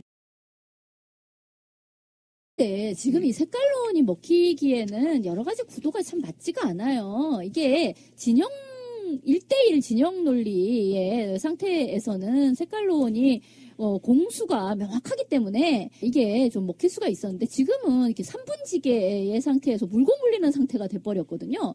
무슨 소리냐면 지금 홍준표는 그 토론회 때 계속 저 당은 안철수의 저 당은 사실은 박지원이 들어있기 때문에 저기가 사실은 굉장히 종북적인 곳이다. 저기가 과거에 대북 송금 그 문제로 박지원이 감옥까지 가지 않았느냐. 이 얘기를 이제 계속하면서 국민의당이 색깔은 초록색이지만 사실은 거기가 뭔가 종북적인 곳이다라는 이야기를 열라 하고 있거든. 그런데 한편 그렇게 지목되고 있는 박지원 이 사람은 또 다니면서 거꾸로 색깔론 이야기를 하고 있단 말이야. 그러니 이게 어떻게 되는 얘기냐고. 그러니까 이 박지원이 다시금 문재인 후보를 놓고서 이 사람이 뭔가 북한 내지는 주적 이런 것을 표현을 안 했다. 이걸로 얘기를 하고 있으니까 아니 이게 막 상대방을 가리키는 손가락이 나한테로 오는 그런 이상한 상황에 빠져버리는 거예요. 이게 DJ를 직접 모셨던 박지원이 할 수 있는 발언이 아니에요. 주적은. 왜냐하면 DJ 자신이 북한을 주적으로 지명을 안 하겠다라는 것 때문에 끊임없이 색깔농사에 공격을 당했던 사람인데 그걸 계승한다는 인간이 이런 식으로 색깔을 펼치는 거는 정말 상상도 못한 일이고요. 지금 박지원의 목표는 안철수의 당선이 아니에요. 호남 맹주로서의 국민의당의 지위를 지키기 위해서 그렇죠. 유세 운동을 하고 있는 거지. 안철수는 죽어도 나는 끝까지 호남에서 살아남겠다라고 하는 개인적인 욕심으로 지금 선거운동을 하고 있는 것 같아요. 저분이 그 정치를 바라보는 시각이 굉장히 깊어졌네요. 아우, 그러게. 아주 훌륭하십니다. 박수 한번 줘야 돼요. 아유, 감사합니다. 네. 제가 박지원 대표인가요? 대표죠. 네. 박지원 대표하고 어쨌든 개인 면담을 30분까지 해본 사람인데. 어디서? 국회에서 해봤는데. 저는 이제 이분을 내 마음속에서 지우기로 했어요. 왜 그러냐면 제가 가장 싫어하는 정치인 중에 하나입니다. 김무성 반열에 오른 거예요. 제 입장에서 보면. 왜 그러냐면 제가 가장 싫어하는 게 뭔지 아시죠? 우리 패널들은 아시죠? 지역감정 제일 싫어합니다. 호남에 가서 어떤 얘기를 했냐면 안철수가 당선돼야 호남의 지분을 가져온단 말을 했어요. 맞아요. 지분 발언 있었어요. 지금 호남인들을 뭐 조수로 보는 겁니까? 내가 열받았다고요. 호남인들이 지분 몇 자리, 그 지분이 호남인들하고 무슨 관계가 있어요? 정치 몰입애들 정치 지분 가져갔다는 거잖아요. 그 지분을 가져가기 위해서 안철수가 돼야 된다. 저는 이거 용서할 수 없어요. 저는 절대 용서하지 않습니다. 지역감정 일으킨 놈은 동서를 막론하고 다 짱돌로 조사버릴 것이고요. 두 번째 주정 이야기 아까 우리 하셨는데요. 절대 내가 죽을 때까지 버리지 말아야 할 게 있어요. 그걸 버렸어요. 아까 DJ 얘기 나왔잖아요. 예. 뼛속까지 DJ이고 DJ 적자라고 자기 당의 철학을 얘기하고 있는 겁니다. 아니 그런 인간이 DJ를 골로 보냈다 이런 표현을 쓸 수가 있는 거예요. 보냈는데요. 이게 홍준표 쓰레기 같은 애들이 합성해서 어떤 얘기를 하냐면 전라도 폄훼 발언이 또 나오기 시작합니다. 그렇죠. 박지원이 제거해라. 몸은 박지원, 얼굴은 안철수. 이 이론을 지금 내세우고 있는 게 뭐냐면 결국은 국민의당이 호남 패권당이다. 이 얘기를 하고 있는 거고 그래서 그 표가 확장이 없을까봐 국민의당 내에서는 또 호남을 밀어내고 있는 거예요. 밀어내서 전국정당으로 가려고 하는 발판을 삼는다. 그러면 안철수의 국민의당은 호남을 발판으로 밟아서 전국정당을 만들겠다는 일밖에 안 되는 거예요. 그 이유밖에 안 되는 겁니다. 그럼 진정한 호남을 대변하는 당인 거냐? 여기에서 또 호남 차별인 말이 또 재생산된다는 데 있어서 굉장히 분노스럽다는 거예요. 그러니까 총선 때는 호남에서 표를 얻어야 되고 그렇죠. 공천도 거기 위주로 이루어졌기 때문에 호남 편향적인 지역 감정 엄청 쏟아냈어요. 근데 그게 이제 토대가 된 거예요. 근데 지금 안철수 표가 막 확장되고 수 있다는 가능성을 보니까 버리는 겁니다. 이제 자기 정체성까지 버리는 거예요. 버리는 거예요. 난 어떤 자신들이 얘기해왔던 참신한 새정치 이런 어떤 통합의 문제 이런 것을 스스로 버려버리는 지금 행태에 놓여진 거예요. 안철수는 끊임없이 사실은 뭐 통합이라든가 이런 이야기를 하면서 나는 순전히 그 적폐 논쟁으로 나를 몰아갈 수 없다 이 얘기를 하면서 당신들의 그 진영 논리로부터 나는 약간 벗어나 있는 사람이고 그렇기 때문에 굉장히 실용적인 노선으로 새 정치를 열어갈 것이다 라는 계속해서 그 이야기를 하고 있음에도 불구하고 자기 당 내에 엇박자가 나면서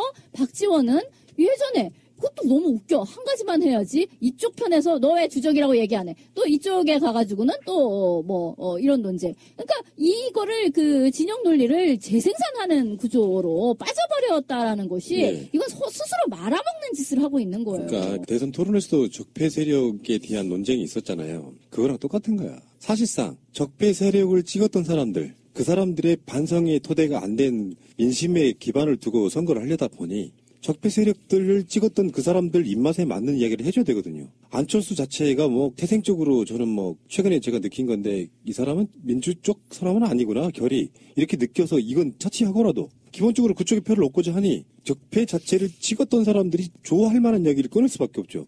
결국은 적폐로 돌아가는 거지. 안철수는 민주 쪽을 가장한 사실은 보수, 수구 세력의 후보에 가까워지고 있다. 그 캠프가 그렇다. 북한 주정론이라든지 색깔론이라든지 지역 감정은 꺼내서 이야기하면 안 되는 거라고 생각이 들고요. 이런 이슈를 무화시켜 버려야 되는 거지. 원래는 이런 이슈가 나오면 그렇지. 여러분 새 정치에 주목해 주세요. 새 정치는 이런 이야기를 반복하는 정치가 아닙니다. 그렇기 때문에 제가 새롭다는 겁니다. 이런 식으로 얘기를 했어야 되는 건데 여전히 있는 이런 식의 어떤 진영 논리 안으로 다시금 자기 자신을 그 안으로 가서 분해시켜 버리는 식이 돼버린 거죠.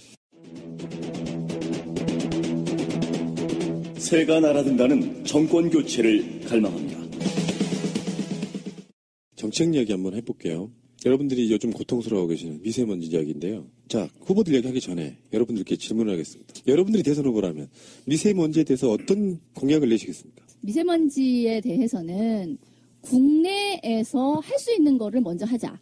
그러니까 계속해서 미세먼지 얘기하면은 중국발 미세먼지에 대한 이야기로 가져가면서 외교를 통해 가지고 뭐 이 문제를 해결하자라는 식으로 얘기를 하고 있지만 사실 우리가 중국에 대해서 그런 정도의 지배력과 어떤 레버리지가 있는 상태가 아니기 때문에 그거는 이제 뭐 차차 하더라도 제일 중요한 거는 국내에서 할 수 있는 것부터 하자라는 얘기를 하고 싶은데 화력발전소 같은 것만 제대로 지금 더 짓지 않고 있는 것을 줄여나가는 것을 하더라도 미세먼지를 확실하게 줄 수 있다는 거고요. 그리고 그에 앞서서 지금 경보 미세먼지의 수치를 알려주는 그 시스템 자체도 굉장히 문제가 많아요. 사실은 제대로 안 알리고 있죠. 제대로 안 알리고 있고 국제 기준으로 보았을 때는 우리나라에서 한 200일 이상이 사실은 이 공기 질이 너무 나쁜 상태여서 사실 그거를 다 알려주면 국민들이 충격에 빠질까봐 알리지를 지금 못하고 있는 상태거든요. 이거를 다 까야 된다. 확실하게 까고 에너지 문제 전반에 대해서 다시 판을 짜야 된다. 자, 다음 우리 송 작가님. 중국 전문가로서 말씀드리겠습니다. OECD가 발표한 세계에서 스모그 제일 심한 도시 1, 2, 3위. 1위가 서울, 2위가 인천, 3위가 베이징입니다. 미치겠다.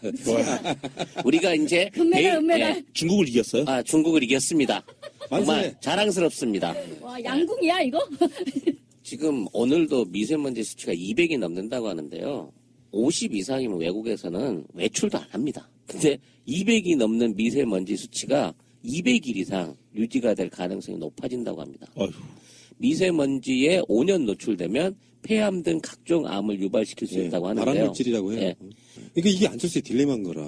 지역 정당일 수밖에 없잖아요. 엄밀히 따지면은 호남 자민련 그렇죠. 형태로 네. 40석밖에 안 되는 더 정당인데. 소멸될 수도 있어요. 저는 확신합니다. 그러니까 박지원 같은 경우는 앞뒤가 다른 말을 같은 날 하고 있는 겁니다. 예를 들어 대북 송금 특검을 문재인이 했다. 그래서 김대중 대통령을 골라보냈다. 이렇게 이야기를 해놓고 문재인은 북한을 주적으로 말하지 못하고 있다. 이게 앞뒤가 맞는 말이냐고. 자기 가치관 다 버려야 되는 상태로 지금 이렇게 가고 있고. 하나만 해야지. 둘 중에 하나만 해, 이것들아. 아니, 김대중 대통령 시절에 우리 박지원 씨 주적인 북한에 친히 방문하셔가지고 김정일과 환하게 웃으면서 주적의 수계와 악수를 하는 사진을 찍으셨어요. 또 북한에 송금한 것 때문에 특검에서 처벌받았죠. 아니, 주적한테 돈을 보냈네. 이건 완전히 이거 국가보안법으로 다 써야 되는 건데. 어제 김홍걸 국민통합위원장이 우리 방송에 나왔어요. 그분이 갖고 있는 스탠스, 김대중 대통령의 생각, 지역감정의 최대 피해자가 이 우리나라 정치 역사상 김대중 대통령이잖아요. 그가 가진 능력이든 사회적, 세계적 위치 등을 떠나서 지역감정과 색관론의 가장 엄중한 피해자입니다. 그 피해자의 정신을 계승하겠다고 호남당 만들어가지고 호남 홀대론 같은 걸로 정치적으로 살아난 자들. 그래서 분당에 나가서 호남당 만들려고 할 때부터 저는 국민의당 야당으로 안 봐요. 정말 진정한 적폐 세력이라고 보는 사람인데 그러면서 김대중 대통령은 끊임없이 이용해 먹고 있어요. 그리고 이제 박지원 대표 같은 경우는 자기 정당의 정책성도 버려버렸어요. 지금 현재 호남 지역에서 지지율이 문재인 후보가 50% 가까이 치솟아 오르고 있다고 합니다. 홍준표나 이런 사람들은 아예 퍼센트지가 없는 상황에서 안철수 후보랑 문재인 후보가 처음에 30% 중반대에 비슷하게 있었거든요. 근데 이게 확 올라가 버린 거예요, 한쪽이. 뭐 50% 가까이가 아니고요. 리얼미터 조사 같은 경우는 거의 60% 육박해요. 57.9, 안철수 27.4. 그러니까 50 후반대 때 20대 중반대로 호남이 버린 거예요, 안철수. 분위기 좋을 때 새누리당과 민주당의 차이 정도 나고 있는 거예요. 그러니까 그쪽 지역에서는 실제로 유세 현장을 이렇게 비교해 놓은 영상 자료들을 보니까 심각하더만요. 그러니까 어쩔 수 없어요. 지금 실제로 여론조사에 드러나고 있는 거고 호남 분들은 듣기 좋아 전략적 투표지 사실은 그분들이 정확하게 누구를 찍는 것이 올바른가를 굉장히 면밀하게 보고 있는 거라고 저는 보고요. 그래서 지금 호남 민심 떠나지 집도끼 다 잃는 상황이 되지 안철수는 최종 대선에서 20% 득표가 넘기 힘들다라고 보는 사람이기 때문에 그렇게 이야기를 좀 드릴 수밖에 없어요. 저도 그렇게 보고요. 그다음에 아까 제가 말했던 네 번째에 박지원이 잘못한 게 뭐냐면 좌파 논쟁에 합류했다라는 겁니다. 이 싸움이 촛불에서의 적폐 청산의 대선이잖아요. 촛불 대선이라고도 하고 지금 수없이 많은 적폐를 청산해야 될 굉장히 중요한 대선입니다. 그런데 이 대선은 여야를 막론하고 좌파 우파를 막론하고 적폐를 청산해서 새로운 대한민국 건설이란 꿈이 담겨진 투표 한 장 한 장을 하는 겁니다. 그런데 누구보다도 이념 논쟁에서 벗어나야 할 정당이 촛불에 계승을 했다라는 정당이 좌파 우파 논쟁에 합류해버렸어요. 저희 굉장히 실망스럽습니다. 지금은요 좌파 우파 논쟁하면 무조건 떨어집니다. 지지율이. 두고 보세요. 맞습니다. 지금 이념 논쟁의 이게 아니에요. 어떻게 하면 적폐를 청산하고 어떻게 하면 안정적인 대한민국 한반도 그다음에 더 나아가 경제 활성화 때문에 지금 일자리 창출 이게 지금 전 세계 대통령들의 고민이에요. 제가 이제 안철수 후보에 대해서 뭐 어찌됐든 이 사람이 정치사 쪽에 내온 어떤 성취 같은 것을 좀 인정할 필요가 있다라고 얘기할 적에 꼽았던 것 중에 하나는 이런 어떤 진영 논리, 확고한 1대1의 진영 논리의 틈을 내서 어찌됐든 다당제적인 구도를 가져가고 그렇게 했기 때문에 좀 과거 굉장히 올드한 방식의 지금 이념 논쟁 이런 것으로 그냥 빨려 들어가는 방식을 좀 방지하는 그런 그 3자 구도의 양태를 만들어낸 것 이거는 참 괜찮다라고 평가를 했었는데 자신들의 어떤 의의랄까 존재 의의라고 할 수 있는 진영 논리로부터 벗어나 문재인 또는 당선자한테 촉구해야 돼요.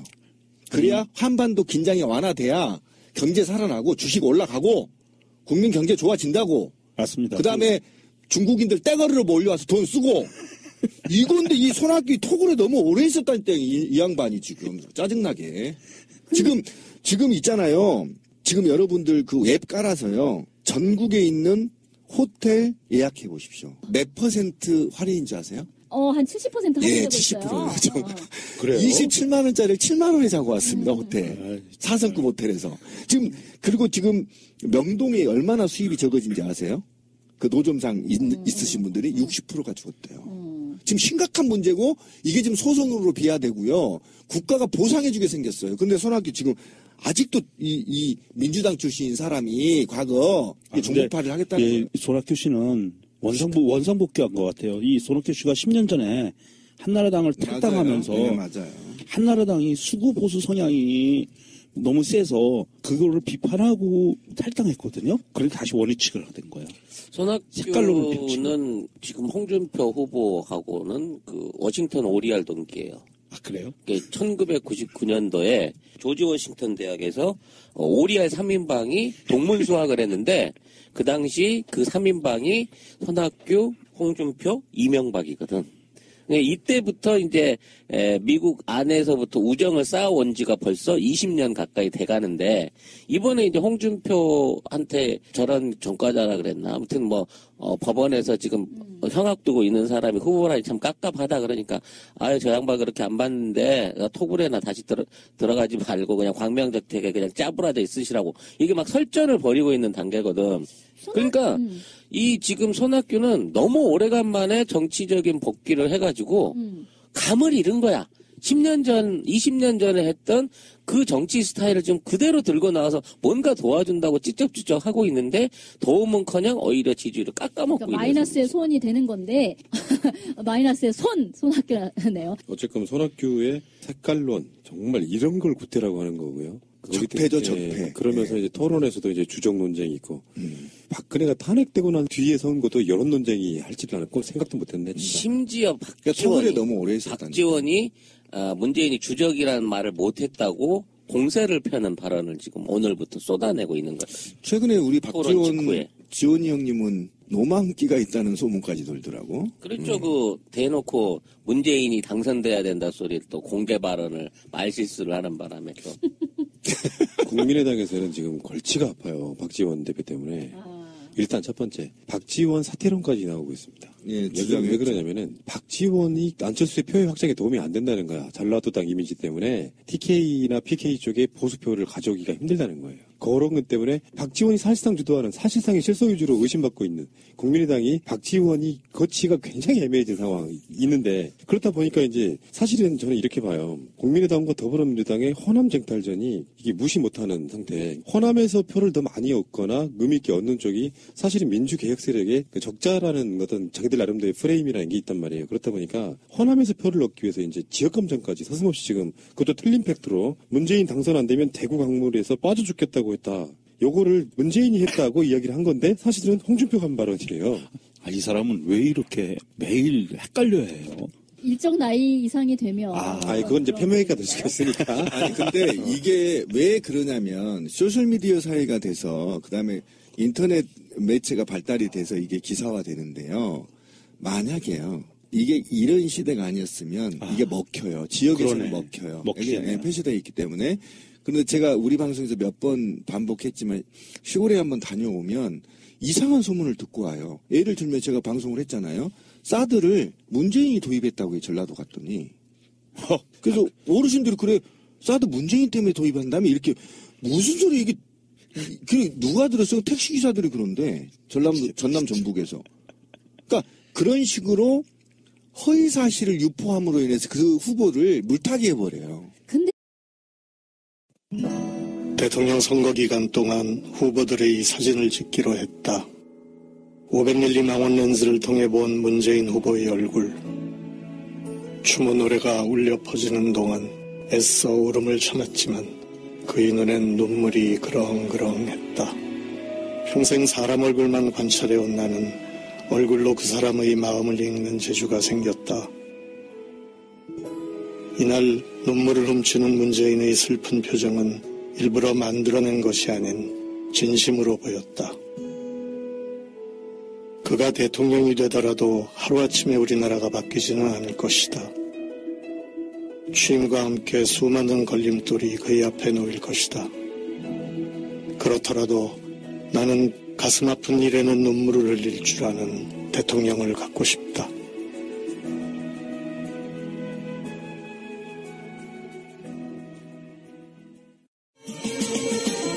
트위터가 진짜 언론입니다. 대선 이야기 계속하겠습니다. 표를 넣기 위한 국민의당의 두 가지 악재랄까 그들의 실책을 한번 이야기 한번 해볼게요. 첫 번째, 손학규 씨. 아직 톡을로 안 들어갔나요? 인터뷰하다가 이런 말을 했어. 문재인 찍으면 김정은한테 먼저 간다. 제가 볼 때 안철수 지지율이 떨어진 게 학교성 때문에 떨어질 것 같은데. 그렇게 생각 안 해요? 그때 안철수 뭐라 그랬냐면 북한 김정은이 나를 두려워한대. 이게 무슨 의미야? 그러니까 북한에서 얼마 전에 이제 문 발표를 한 거죠. 그래서 차악론, 차악을 찍는 것이 옳지 않다 이런 이야기를 한 거죠. 근데 지금 안철수는요, 안철수 후보는 약간 그런 게 있는 것 같아요. 뭔가 이렇게 하나 꽂히면 약간 삐진 사람처럼 계속 그 한 가지를 이렇게 집착하면서 물고 늘어지는 어떤 약간 그런 게 있는 것 같아요. 성격적으로. 전번 토론에서도 그렇고 이번 토론에서도 그렇고 계속 문재인 후보에게 묻고 싶어 하는 바가 그건 거예요. 너 나더러 적폐 세력이라고 했다. 이제 이 얘기를 계속 묻고 싶어 하는 게 있어요. 근데 그거에 이제 그 동일 맥락에서 조갑제나 뭐 이런 사람이 국민의당에 대해서 이렇게 지지 발언을 하면 했다고 우리 당을 지지하는 그런 사람들을 다 적폐 세력으로 본 거가 문제다. 이 얘기를 한다면서 북한에서 문재인 후보를 지지하면 당신은 종북입니까? 이제 이거를 이제 계속 묻고 싶어 하는 거죠. 근데 그거에 대해서 뭐 국민을 적폐라고 한 거는 아니고 뭐 이런 얘기를 하면 이제 이 안철수 후보 같은 경우는 말싸움을 별로 안 해봤나 봐 살면서 이렇게 상대방 얘기에서 이렇게 탁 낚아채가지고 이렇게 공격하는 거를 잘 못하고 자기가 원래 준비해왔던 말을 자기 얘기만 계속 하려고 하다 보니 이게 좀 싸움이 안 되고 오히려 막 수세에 몰리고 막 이렇게 얼굴 시뻘개지고 이제 이런 상태가 되더라고요. 그런데 지금 이제 아닌 게 아니라 북한 쪽에서 문재인 후보에 대한 어떤 호의적인라고 그렇게 해석되는 이야기가 나왔단 말이야. 그렇게 나오니까 거기에 이제 한 발 더 나아가서 북한에서는 문재인 후보를 좋게 얘기하고 차악으로 안철수 찍으면 안 된다라는 뉘앙스의 얘기를 했으니까 김정은은 나를 두려워하는 고야로까지 이제 논리를 발전시켜서 얘기를 한 거예요. 다들 웃기는 얘기가 돼버리고 이걸 제대로 평가하자면 김정은도 안철수는 사람 아닌 거 알아 이 뜻으로 해석해야 되는 건데 이걸 이상한 방식으로 변환시켜갖고 자기한테 유리하게 쓰고 있는 거야. 그러면 문재인 후보가 대통령이 제일 먼저 미국 가라고 촉구해야 되나요? 일본 가라고 촉구해야 되나요? 중국 가라고 촉구해야 되나요? 북한 가라고 촉구해야 되나요? 여기에 대해서 이제 문재인 후보가 그 얘기를 했었잖아요. 당선이 되면 어디를 먼저 가시겠습니까? 라고 물은 거에 북한과 타협을 해야 되니까 이제 그 얘기를 한 건데 그렇죠. 제일 먼저 북한을 안 가면 가라고 해야 돼요. 지금 맞아요. 가서 지금 핵 문제 해결하고 상황이 어떤지 보고 와라. 그리고 그걸 보고 나서 중국 가서 합의하고 사드 문제 합의하고 미국 가라. 이렇게 해야 될 판에 미친 이 한 나라에 그래도 어르신이었다는 우리 이 학교가 그러고 보니 이 3년 동안 신비한데 짱돌한데 안 맞은 사람이 이 사람이네. 한번 맞아봐야 돼. 우리 국민은 이구동성 북한을 먼저 가라고